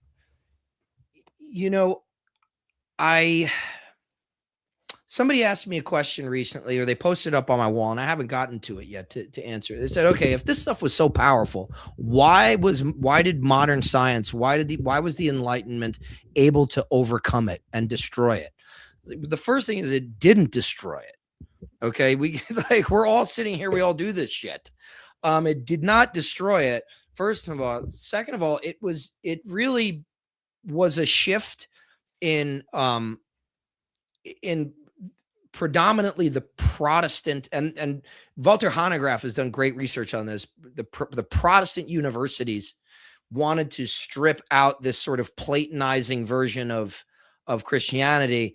And little did they know that project, once begun, would eventually just come back to bite them in the ass and eat them alive in terms of, the academic institutions. But it's, I think that's what rendered it controversial. But even still, there were people in the 15th and 16th century still using this stuff. There were still some doctors that it's even still well known. Like you don't draw blood. You don't do surgery in the full of the moon. That's still like a modern thing, because why? Because it's like you're gonna have a harder time controlling blood loss. So even back then, it was, I think, something that was quietly done. Yeah, I know. Like just even recently, as maybe just coincidental, people I've covered on the show, like I think Tycho Brahe and Kepler and Appianus, like they all, I think, at some point got paid by kings or powerful people just to do to do charts. It was like almost they peddle that shit like as a way of like making money in between, I guess, doing things. The Habsburgs almost.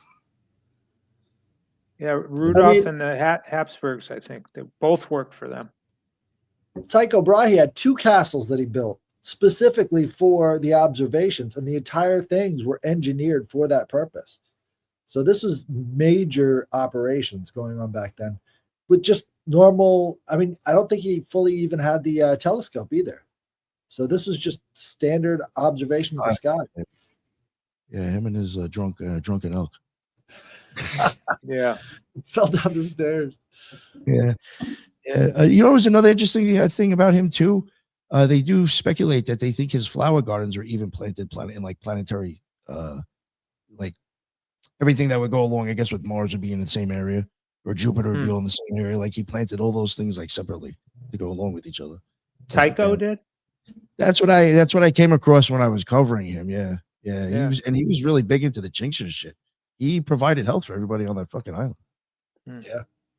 Big time. Yeah, I like his cosmology. I mean, I think he really did an improvement on the Ptolemaic thing by making Venus and Mercury go around the sun, because they have, that's a better explanation of than the epicircles and deferents and things like that Ptolemy had to explain those inferior planets and their retrogradations and stuff like that.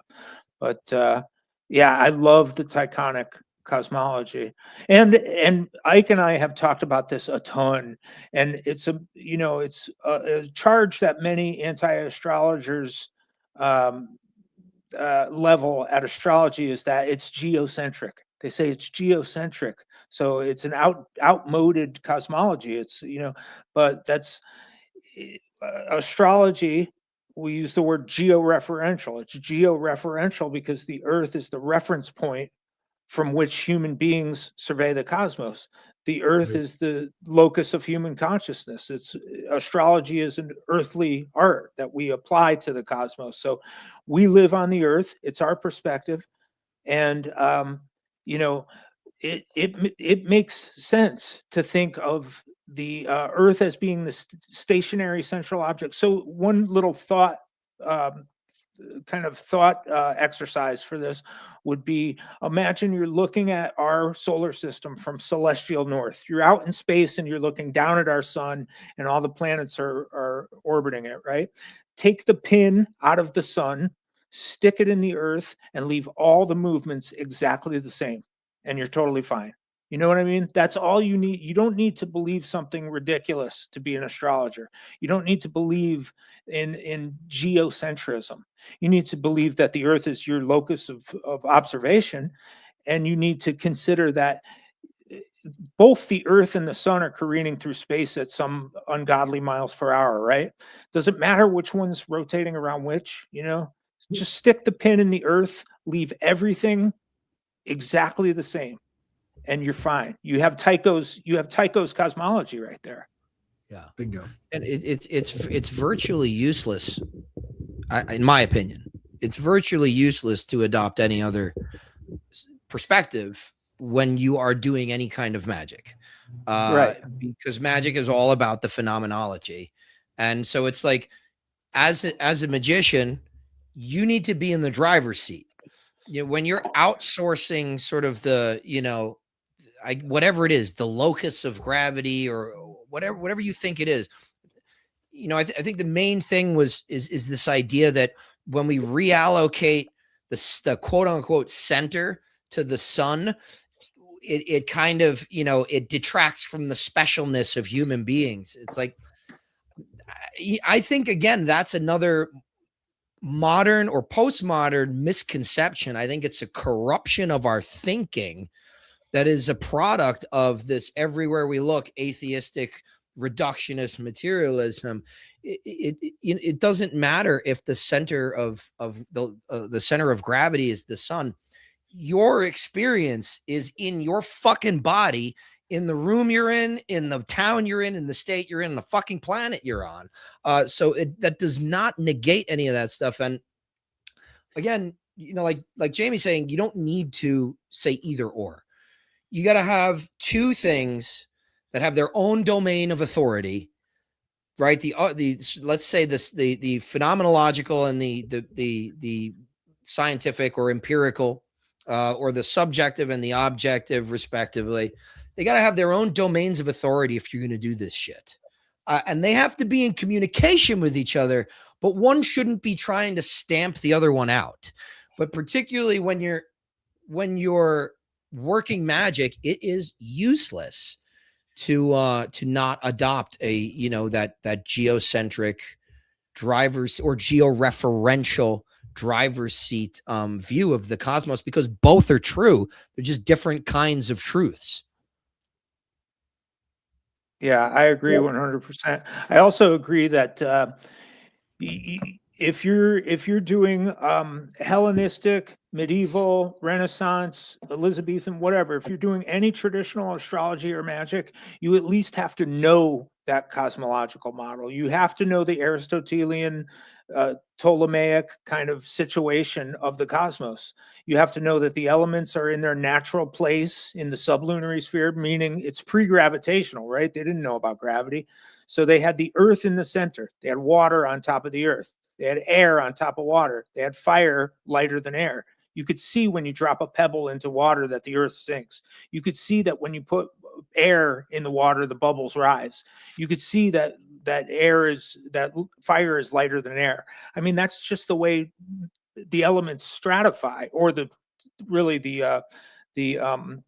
states of matter, because earth is just solid, water is liquid, or air is gaseous, fire is plasmic.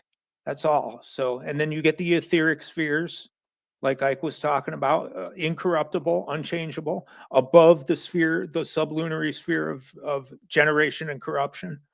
And then beyond that, the Ogdoad, the Ennead, etc., these angelic spheres, these noetic sphere, whatever model you're working with metaphysically, because you're beyond the physics at that point.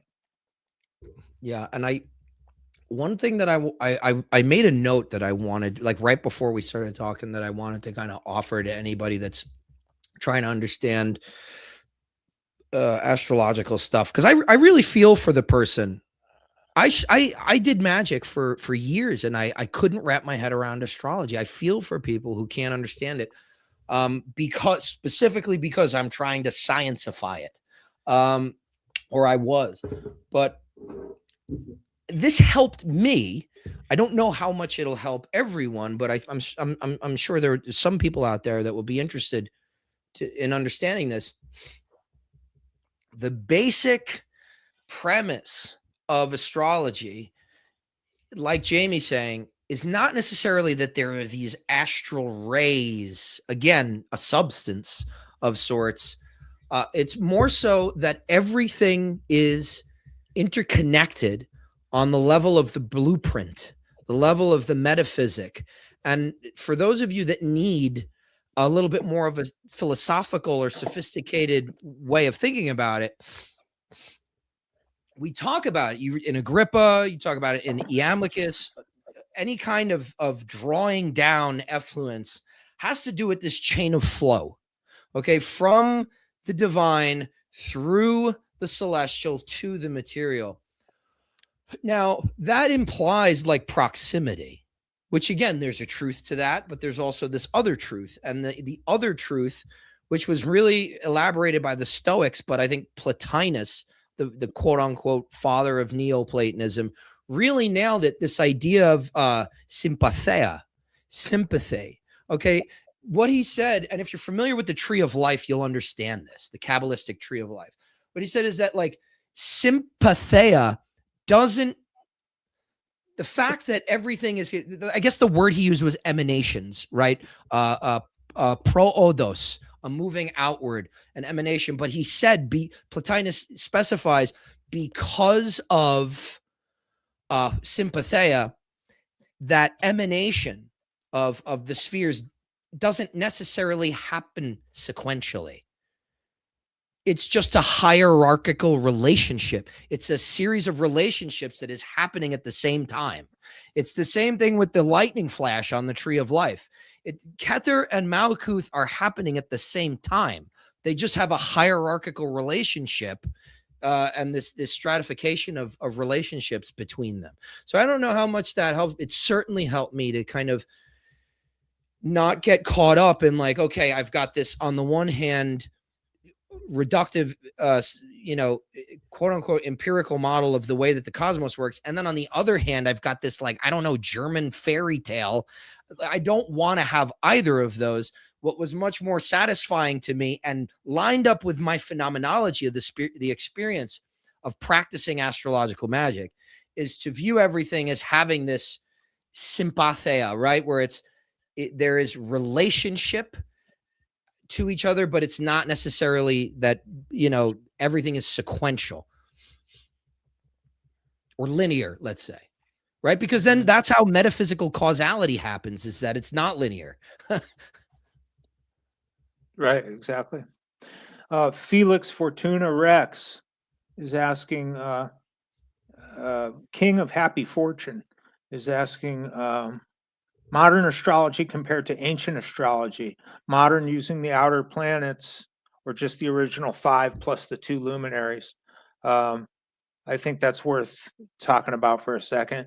Just on the basic astrological level, traditional astrology just uses the visible planets, Uranus, Neptune, and Pluto. Uranus was discovered, I want to say 1781 by Herschel, and then later I think it was like 1930 or something when they discovered Pluto. But those being invisible planets, the ancients knew nothing of them until telescopes, of course. But if you do use them, I never use them, but I don't do a lot of mundane astrology. If I did mundane or worldly astrology, talking about current events and things like that, I would absolutely look at the outer planets, the trans-Saturnian planets, because they're generational. They have to do more with groups of people and civilizations and stuff, because it takes, I want to say 284 years or something like that for Pluto to make a complete orbital cycle. So if you're doing natal astrology or electional astrology or stuff like that, I wouldn't even bother with them. They're doing, unless maybe you have a very partile conjunction, like your Pluto is right on the very degree of your Mars, you might consider it a little bit, and that's just that's just Mars a little a little like swole or whatever. Jamie, I got to know, what about the asteroids? So we've had people on talking about the significance of the asteroids in their own personal readings, and how accurate the asteroids are when combining them with the other two forms, which then creates sort of like a 3 locking mechanism, right? So like 3 turns would be, you've got the zodiac on the outside, the planets on the inside, and then a further significator would be the asteroids, which would bring more meaning to the situation. What are you guys' thoughts on that? I think, that could fine tune some things. I personally don't work with them. I do some fixed star work. I like to consider the fixed stars, but asteroids, I just haven't gotten into them. It's not enough time in the day, I guess. I don't know. Or not enough interest. It's funny, right all of them currently. All of them are named by the Vatican, right? The Vatican are the ones choosing these names for these asteroids, and it all comes from really significant Greek myths. So they're not naming this stuff after any of these saints or any of these popes or anything. It's really strange if you think about it. But yeah, their accurate equivocations of these different planets and their significance in these charts is amazing, because you can just plug this stuff right in and start to figure out what did she call it? It was some form of like crime astrology. Like that's what her main focus was. I forgot her name, but she was using the asteroids. She was getting really, really tight predictions on crime astrology, forensic astrology. That's what she called it. Mm-hmm. Yeah, I could see that. When you had mentioned something before about like, I guess you had mentioned earlier about like ways of bringing things down into form. I know what you were saying, talking about earlier is predates the Yod-Heh-Vav-Heh formula probably, but would you look at that as like another way of doing that? In the Yod-Heh-Vav-Heh formula, in terms of like actually using that to bring something down into like your working area. Personally, so this is something that you're probably referring to, the 4 worlds method of drawing down through the letters of the Tetragrammaton. I got to be honest with you. I think that there's 2 main things that I've learned about astrological practice. It has to take place at a good time, at an appropriate time. Kind of like what Matt was saying earlier. But then the other piece is, and the Picatrix talks about this right out of the gate, right? This 11th century astrological magical book on talismancy, etc., opens up with the first practical pieces in like chapter 4 or something, with the mansions of the moon. But it mentions multiple times, you could do this stuff if you don't believe it. if there's any doubt, it won't work. It won't, like the Pikatrix says that, not me. But I have found that to be very true. So those are my requirements really for drawing things down. The other, I wouldn't use like a Yod Hey Vav Hey formula. I'm getting disenchanted with. I don't even know if I should say this, but I'm getting disenchanted with Kabbalistic magic. I'm really reverting much more to. There's nothing wrong with it. There's nothing wrong with it. Seriously, it's a very good system. But I'm much more interested in the Hellenic and Hellenistic. I think it's because my Greek is a lot better than my Hebrew. Right? I mean, my father's from Greece. I can speak the language decently. So I'm much more interested in what's going on there, having sort of an ethnic connection to it, I guess, a blood connection. But the other thing that I think is important for once you've drawn the thing down, how to test if it's actually happened. I think that's a really important thing as well, developing those methods or having a teacher show you some of those methods to be able to test your work. But those are the three main components for me. It's got to happen at the right time. You got to have the right materials too. Although Warnock, he gives some really, really great examples of paper talismans. And I mean, the Taoist magical tradition of talismancy and sigil craft also utilized paper. But for the most part, I like to have the right materials. The timing is indispensable. Belief, assurance, confidence needs to be, true belief needs to be there. And then being able to test my methods.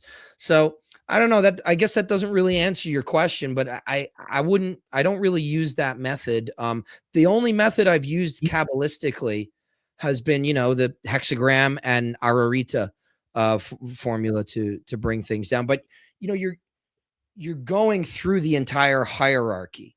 When you're doing the hexagram, you open up you do the lesser hexagram and kind of create the area. Then you have the targeted greater hexagram, which is facing the constellation or the planet, wherever the quarter of the heavens where this planetary, effluence its body is located. And then you call in the hierarchy. So you start at the highest divine name and work your way down. That's associated with the planetary sphere all the way down to the spirit. And then it just depends, like, what are you trying to do? Are you doing the talisman? Do you just want to bathe in the ambiance of the planet? That's a thing too. People do that. Yeah. Well, that now I'm probably gonna make myself sound stupid, but if you talk about the hexagram, that would be more of like the LVX actually, then, right? Or is that the same? Yeah. No, absolutely. I mean, that it utilizes, utilizes like kind of gives you the idea that if you're invoking, you are pulling something down. Yeah, we call it the shefa in Kabbalistic magic. When you're doing, the vibration of the names, and then you drop your arms at the side, the shefa is supposed to enter. The one reason I don't recommend the LVX to people is because it's the adept formula of the Golden Dawn. It's not the adept formula of the Crowleyan stuff, because he changes, he takes out or moves the position of the crucified and resurrected God. That's not the primary thing. In the Golden Dawn, Osiris is the primary thing, the resurrecting God. And the reason why I say that is because LVX is a magical formula. So if you are invoking that formula consistently, what you're not understanding is that it's a formula of death. Oh. And that's, I don't know how much anybody knows about the 5=6 of the Golden Dawn. I won't put any spoilers. Has very much to do with this idea of death and rebirth, and that that initiatory current that you're invoking will you're asking, put me to death, put lowercase m me to death.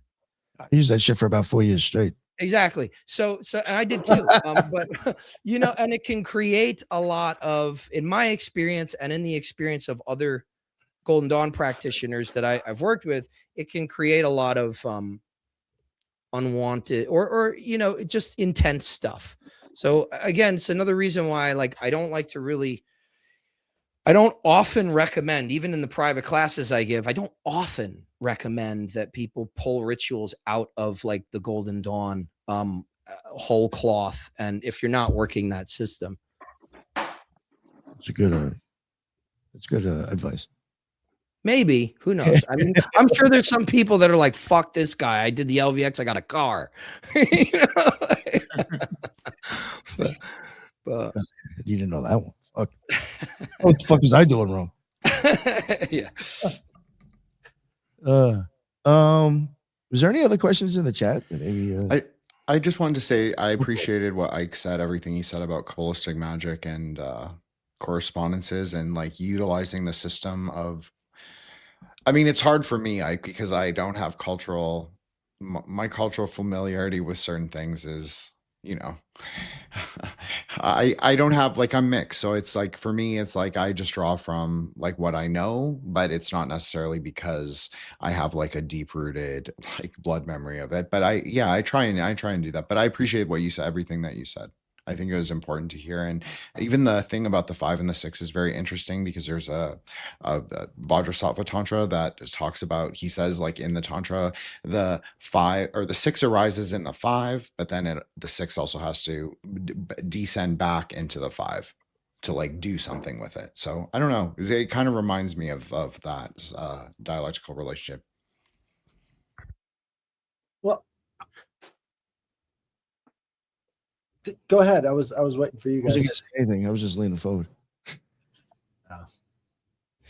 Just I was going to adjusting. ask about origin. So I think a lot of this goes into actual celebration of the birthday itself as being an astrologically significant event, because I see that Origen, one of the early church fathers, said that no saints or righteous individuals in the scripture celebrated their birthdays, asserting that such festivities were associated with sinners and pagan practices rather than faithful followers of God. So the idea of having a birthday itself doesn't seem to be rooted in sort of the Abrahamic traditions at all. It's like a carryover.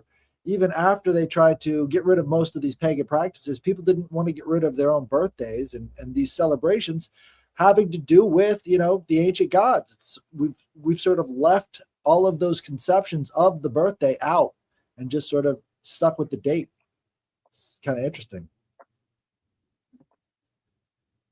Yeah, I mean, if you're talking, well, because you know, and some people will just attribute this to the Gnostics, but growing up Catholic and in the Orthodox Church, like Greek Orthodox Church, I can tell you, like, all forms of older Christianity are they're not world affirming.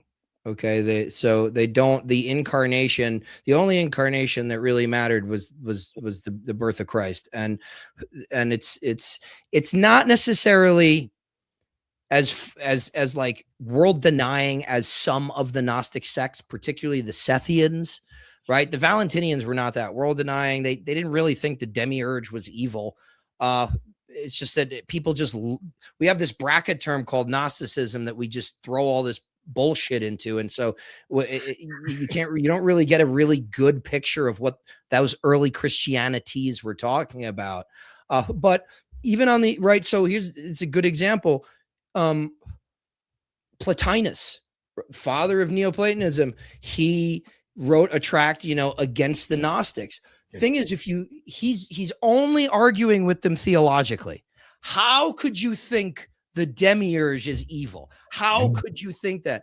But he's not arguing with them the fact that, like, oh yeah, but don't indulge anything. I mean, Porphyry starts the life of Pythagoras. The beginning of his biography goes, or the life of Plotinus says, Plotinus seemed to be ashamed to be in a body. I mean, so even in the pagan practices that were trying to have this anagogic ascent through various means, they didn't look very well on at worldliness. Now that's where you get Iamblichus, who says, hey guys, it's not all about transcendence. There's immanence too. And yeah, there has to be immanence. Otherwise there's no order and magic doesn't work and nothing works at that point. So in that sense, I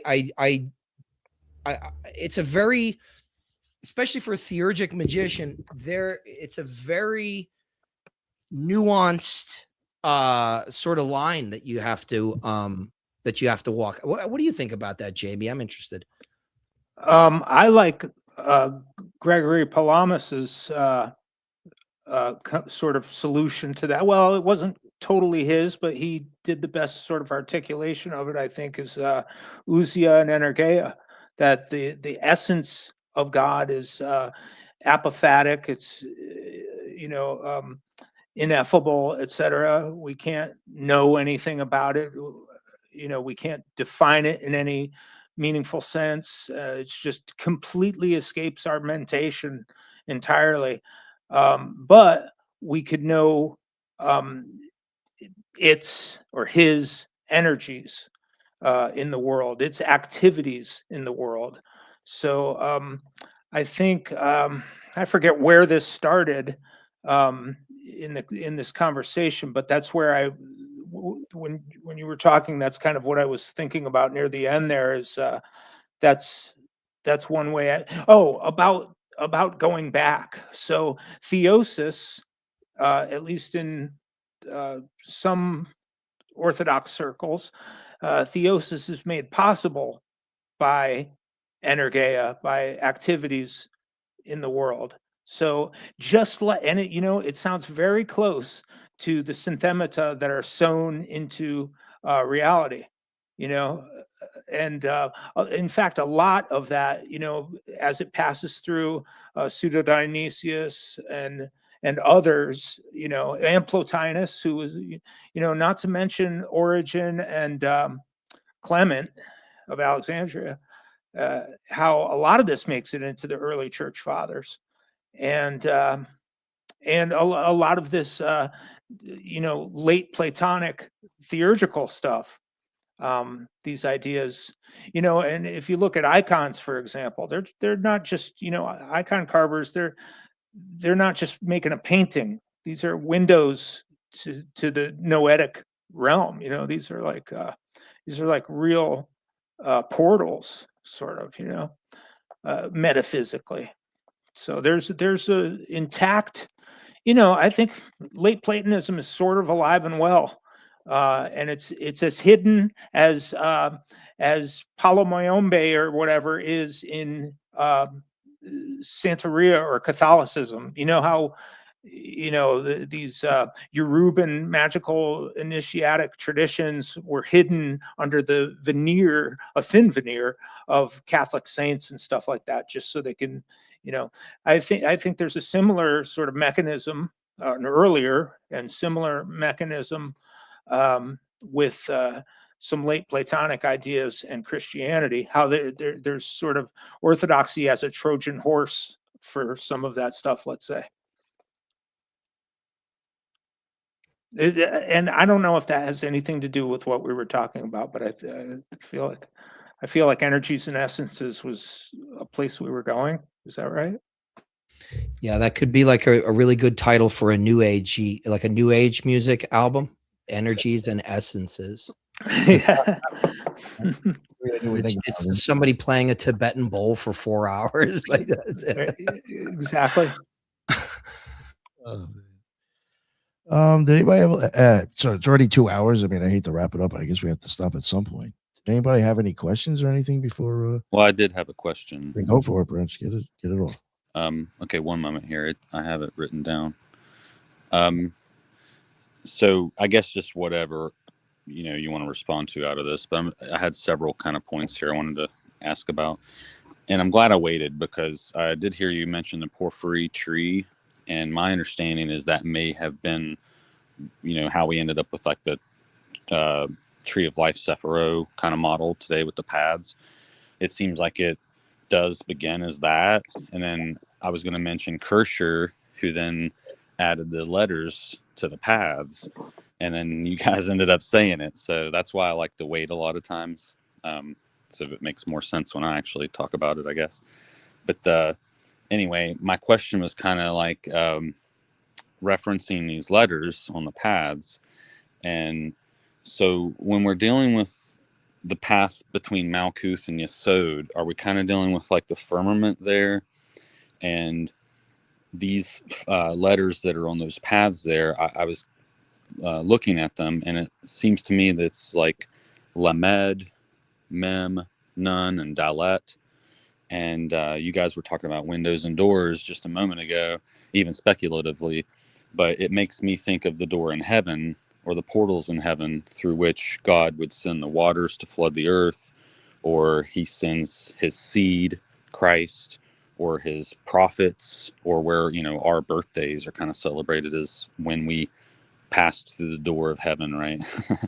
And his shepherds, like his prophets, right? So I just was curious if maybe that's what the lunar mansions are all about, is maybe it's the door to the mansion, so to speak.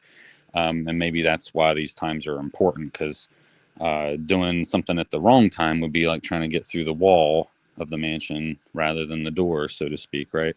And it makes me think of references Christ even made to about how like the way is narrow, you know. So maybe there are importances to take note of here. And then let me see here. I think Ike mentioned earlier how only the sublunar can be changed, and so I guess I kind of had a question about whether or not the pip cards, is that what, do they only rest in the domain of Malkuth, where change can occur, representing the four elements, yet they don't seem to be important above that, you know. So and do they represent the four seasons that occur on Malkuth, perhaps? So anyway, sorry, I tried to do a good job of threading together my question. Thank you.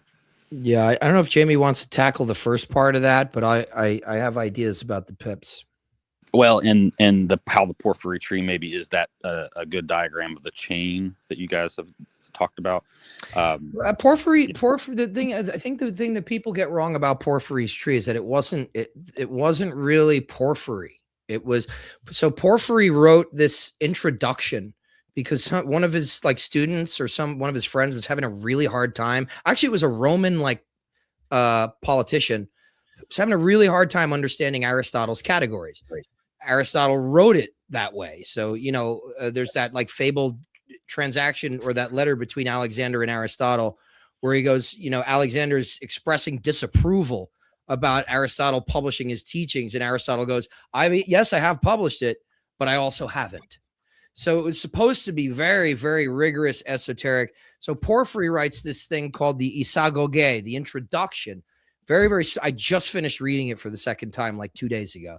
And he's showing how Aristotle, you know, uses what is essentially a Platonic technique that is developed in the Sophist, Platonic dialogue, the Sophist, showing how Aristotle breaks everything down into genus, species, difference, particularity, and accident. And so that's why we get the Porphyry's tree. It's really Porphyry's kind of pedagogical model of teaching Aristotle. So I mean, ultimately the idea is Platonic. Thank you. Yeah. I don't know what was the other part? Yeah, I don't know what you, maybe you want to repeat the part about like the firmament. I didn't. Well, I just found how like on that particular model, how it's evolved from that tree, you know, and become what it is now. We kind of have like the sun and the moon and the stars kind of there resonating with the lower paths, you know, and then there's also these letters. And I was wondering if maybe just any insights that maybe came from that, maybe doors and portals into heaven, etc. And if the pip cards kind of represented the seasons, the four seasons on Malkuth, you know, like, because they don't seem to occur up above it. You said like sublunar was where all the change occurred, you know. So I was wondering if maybe the pip cards kind of made sense down there on Malkuth only. Well, there's definitely the arrangement, the standard Golden Dawn arrangement, but there's also, you know, I tend to look at tarot sort of cosmically, where, you know, you get Aleph, Mem, and Sheen, you know, the Fool, the Hanged Man, and Judgment, right? Where they're down, they're elemental, right? So they would be sort of at the bottom, and then with the operator representing the earth element, because obviously Aleph Mem and Shem, that's air, fire, air, water, and fire. So you wouldn't have an earth there. So maybe the operator is earth, I think some people sometimes say. But then there's the 7 double lettered cards are the planets, the planetary spheres above that, from the moon up to Saturn. And then you're at Bina there, Kabbalah, in terms of sephirotically, let's say. And then the firmament would be the 8th sphere, which would be Hokmah, right? So Hokmah, I think most people understand to be the firmament. And then beyond that, you'd have Kether, the crown, which is sort of Enneatic or Noetic. I mean, that's how I kind of look at. Oh, and then the pip cards, I see them as decans. So you've got like 2, 3, 4. Well, there's a way to lay them out, and there's 36 of them if you take the aces out. So there's a way to make those. You can make a really nice circle with all of this. It's actually a neat little exercise where you use all the cards and you make this cosmic model that emanates from the earth in the center out to the beyond the Ennead, or up to the Ennead or the Noetic sphere. But yeah, there's tons of stuff you could do with the tarot. I mean, it's really a portable temple. You can orient yourself and sort of create kind of an axis mundi. I mean, I've used tarot in that sort of capacity before. It's really a neat way to sort of cosmologically ground yourself. You can essentially create a magical circle and do all kinds of like if you look in Solomonic magic, there's always this circle. Sometimes there's a triangle of art, and that moves across the perimeter depending on which direction the demon's coming from, etc. But it's all cosmological stuff. It's all orientation. So I think the best thing, if you're interested in this stuff, again, I wouldn't go to Dion Fortune or anybody like that. I'd go to Miche Eliade, and read something like The Sacred and the Profane, because that's going to straighten you out and cosmologically. That's going to give that's the real stuff, Miche Eliade, Eliade. That book, I mean, top 5 for me, top 5 in my life. Yeah, Sacred and the Profane. It's up there for me. He gave me words for stuff I didn't have words for. Yeah, and I would just add that the way that I read the pips is actually very close to what Jamie was talking about earlier. I use the tarot. I always have, and I didn't realize it till maybe 5 years ago, but I use the tarot in a very sort of Pythagorean or Neo-Pythagorean sort of thing. So the pips for me break down into elemental sort of decads, like tetractys, and 4 of the suits representing the elements, and they really if you wanted to group them Kabbalistically, you could group them as elemental trees, but a lot of times they're just put into the various Sephirot. So if you wanted to find a place where on the tree of life where all these things go, you're working with the tree of Asaya, right? If you have that 4 worlds model of that kind of Jacob's ladder where the 4 interconnected, really 5 interconnected trees, but you have the bottom world, Asaya, and this is kind of what Nick was talking about with the Yod-He Vav-He formula. Asaya would have its own tree. It's kind of like this fractalizing microcosm, macrocosm tree. That's the usefulness of the Kabbalistic system, is that you can do this kind of play with it.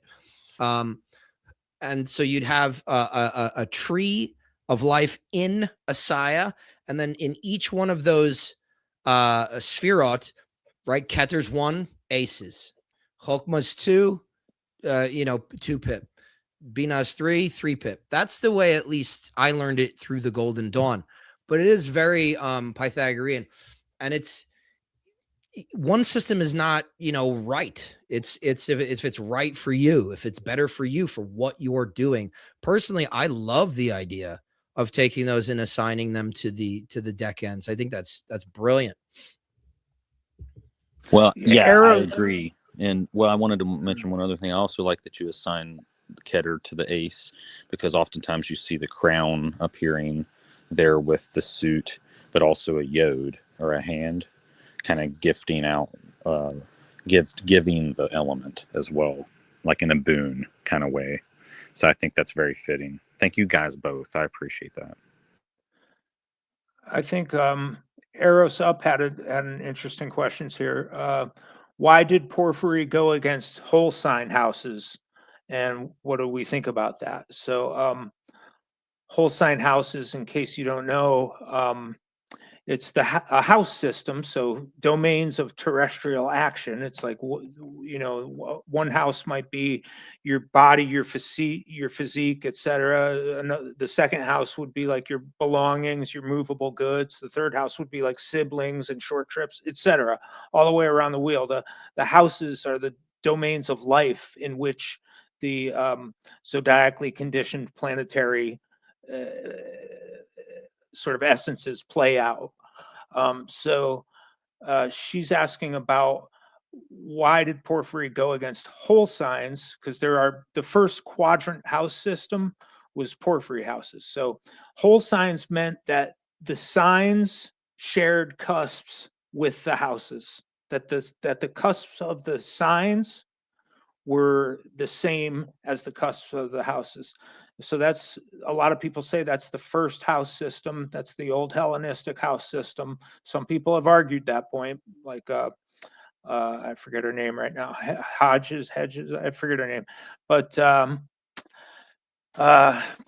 Porphyry houses uses the angles, the ascendant descendant axis and the MCIC axis. I know this is technical stuff, but I'm just trying to answer her question. So and then Porphyry equally divided the angles. He trisected them. So I think he went against that because unless you have angular houses, quadrant houses is what they call them when they're not whole sign, unless you have quadrant houses that recognize the angles as cusps, then you have no micro macro, because the micro is how that's projected on the sphere of the earth. So I think that's why a number of years ago I switched from whole sign to Porphyry houses, because I like to have the projection of the angles on the earth. I think it finishes the picture, actually, instead of just using whole sign where it's like kind of loosey goosey, right? But there's Deborah Holding. That's who made an argument about this. I would read Deborah Holding's Houses and Mansions in the Sky or something. It's called Houses and the Castles in the Sky or something like that. It's her house system book. But if you're interested in that, Deborah Holding, with a U, Houlding. And that's the only question I see remaining in here. So Thank you. That was awesome. Appreciate you answering that, Jamie. yeah. All right. Yeah, I think we'll wrap it up. We held you guys hostage long enough. No, that was an amazing discussion. I really appreciate it. I think you really helped also, like, for some of my audience, people listening who don't know how detailed this stuff is. I just think you really helped them realize, like, this stuff isn't just spinning around with a crystal in your hand, throwing lavender over your shoulder. There's a little bit more to it than that. I do that. I do that. Oh, yeah, I do that. But I really appreciate it. There was a lot of stuff in there that was probably a complete different language to a lot of people listening on audio when it drops. Before we wrap it up, people that are remaining, Headless, would you like to let everybody know what's up with you and where they can find you? You're gonna have to unmute yourself. So there we go. That preemptively got me. So yeah, you can find me at the Headless Giant on X and on YouTube and on Rumble now. So check me out there. Thank you. Oh yeah, thank you very much. And the branch. Going on, sir. It's always a pleasure. Thank you guys so much for joining us. You've been very generous with your time, and I took a lot of notes, so I do appreciate it. Thank you. Thank you, Bridge. And Jin the Ninja. What's up, sir? Thank you so much, boss, and really huge thank you to Jamie and of course Ike. It's always a huge honor to speak to both of you, and I really appreciated that you fielded my questions. It comes from a place of unknowing of the Western traditions, and so I may sometimes misarticulate it, but I'm just looking for comparables or parallels occurrence. So thank you both so much. I appreciate that. Also, shout out to Matt, of course, Matt Murrah, Joshua the Branch. You did great. I was so proud of you. I was like, oh, he's really been studying. And of course, my co-host for Threshold Saints, Solar, and also the Grey Lodge. And yeah, you can just find me at Threshold Saints. Just dropped an episode with Greg K, Theologia Poetica. So episode 81, Spotify and Apple. Thank you guys so much. Appreciate it. Amazing honor. Nice. Thank you for coming on, man. I really appreciate it. And Jamie, please let everybody know where they can find all your stuff, whatever you like to promote. Jamie Paul Lamb at jamiepaullamb.com. Here, I could put it in the chat. But well, no, I can't. I don't know. I'd have to. In the private chat, I could post it in. JAIMEPAULLAMB.com. And I do astrology. I have some books and hit me up for one thing I did want to bring up is I have a service that I think is under you. Oh no, that's wrong. JAIME.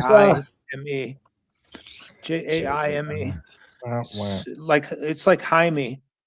But I have a service where I do the sound of your natal chart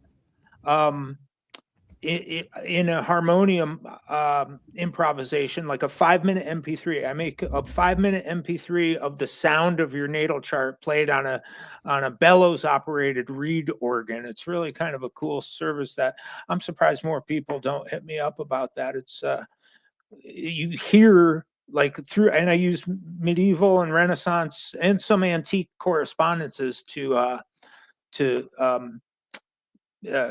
render that, like the church modes and the planets to notes and the signs and stuff like that. So anyway, thanks so much for having me on, Nick and Headless and everybody, and Jen and the Branch and Ike. Always a pleasure to see you and talk to you. And thanks for everybody who tuned in. Oh no, thank you, sir. I really appreciate you coming on and talking with us again. Yeah. And Ike, please let everybody know what's up with you, where they can find all your amazing work. Sure. IkeBaker.com, IKEBAKER. You've got everything up there from my podcast episodes to some of the YouTube documentary style presentations that I put up. Also, when you go to my page, you can sign up for my I do a newsletter every week, every Thursday, more or less every Thursday. It's completely free.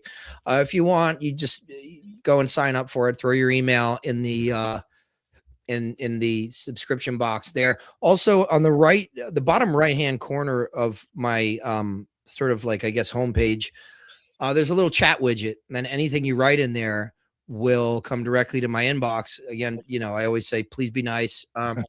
Now Jamie's going to be sending me stuff. He's going to be sending me weird questions, like 3 a.m. I should have waited till he left. But yeah. So if you're interested in I give private instruction and all sorts of things. Magic, alchemy, philosophy, proctology. I am a guardian of the anus, and I do group courses too. Right now, I've got one called Music as Magic. We're like dead center in the middle of it. But you can still join if you want to sign up. I did my last class was called Hermetic Kabbalah for practitioners and initiates, and the next one is going to be starting in March. It's actually it's called Techniques of Greco-Egyptian Theurgy. So I'm taking all the stuff that I did in Egypt a couple of months ago with a group of 20 sort of participants and bringing that practical and theoretical stuff. For anybody that's interested, just hit me up on my webpage. You guys are awesome.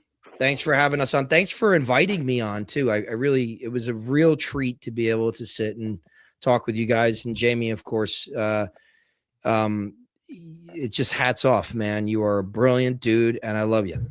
Love you likewise. No, thank both of you, man. And that was some really great stuff. Like I said before, there was a lot of stuff talked about on here that a lot of I'm sure I went over a lot of people's heads, but I think it really helped prove a point. Like, what this shit is kind of it's not as easy or simple as people think it is. I don't think you can be a fucking idiot if you know what you're doing. So again, thank you, gentlemen. I really appreciate it. Everybody in the chat, that's what's up. We got Frida RC is in there. We got him coming on next Wednesday as well. We got Georgina Rose coming on at 6 o'clock, and then we got him coming on at 9 o'clock for Nokia and Magic. So Wednesday is gonna be popping off next week. So if you guys are listening, take a look out for that. And again, everybody in the chat, there's a lot of people in there. Eros, thank you for all the questions. It was like you're on the show anyway. I mean, she's one of the members. It was like she was here, but not. So thanks. And until the next one, everybody be well. Later.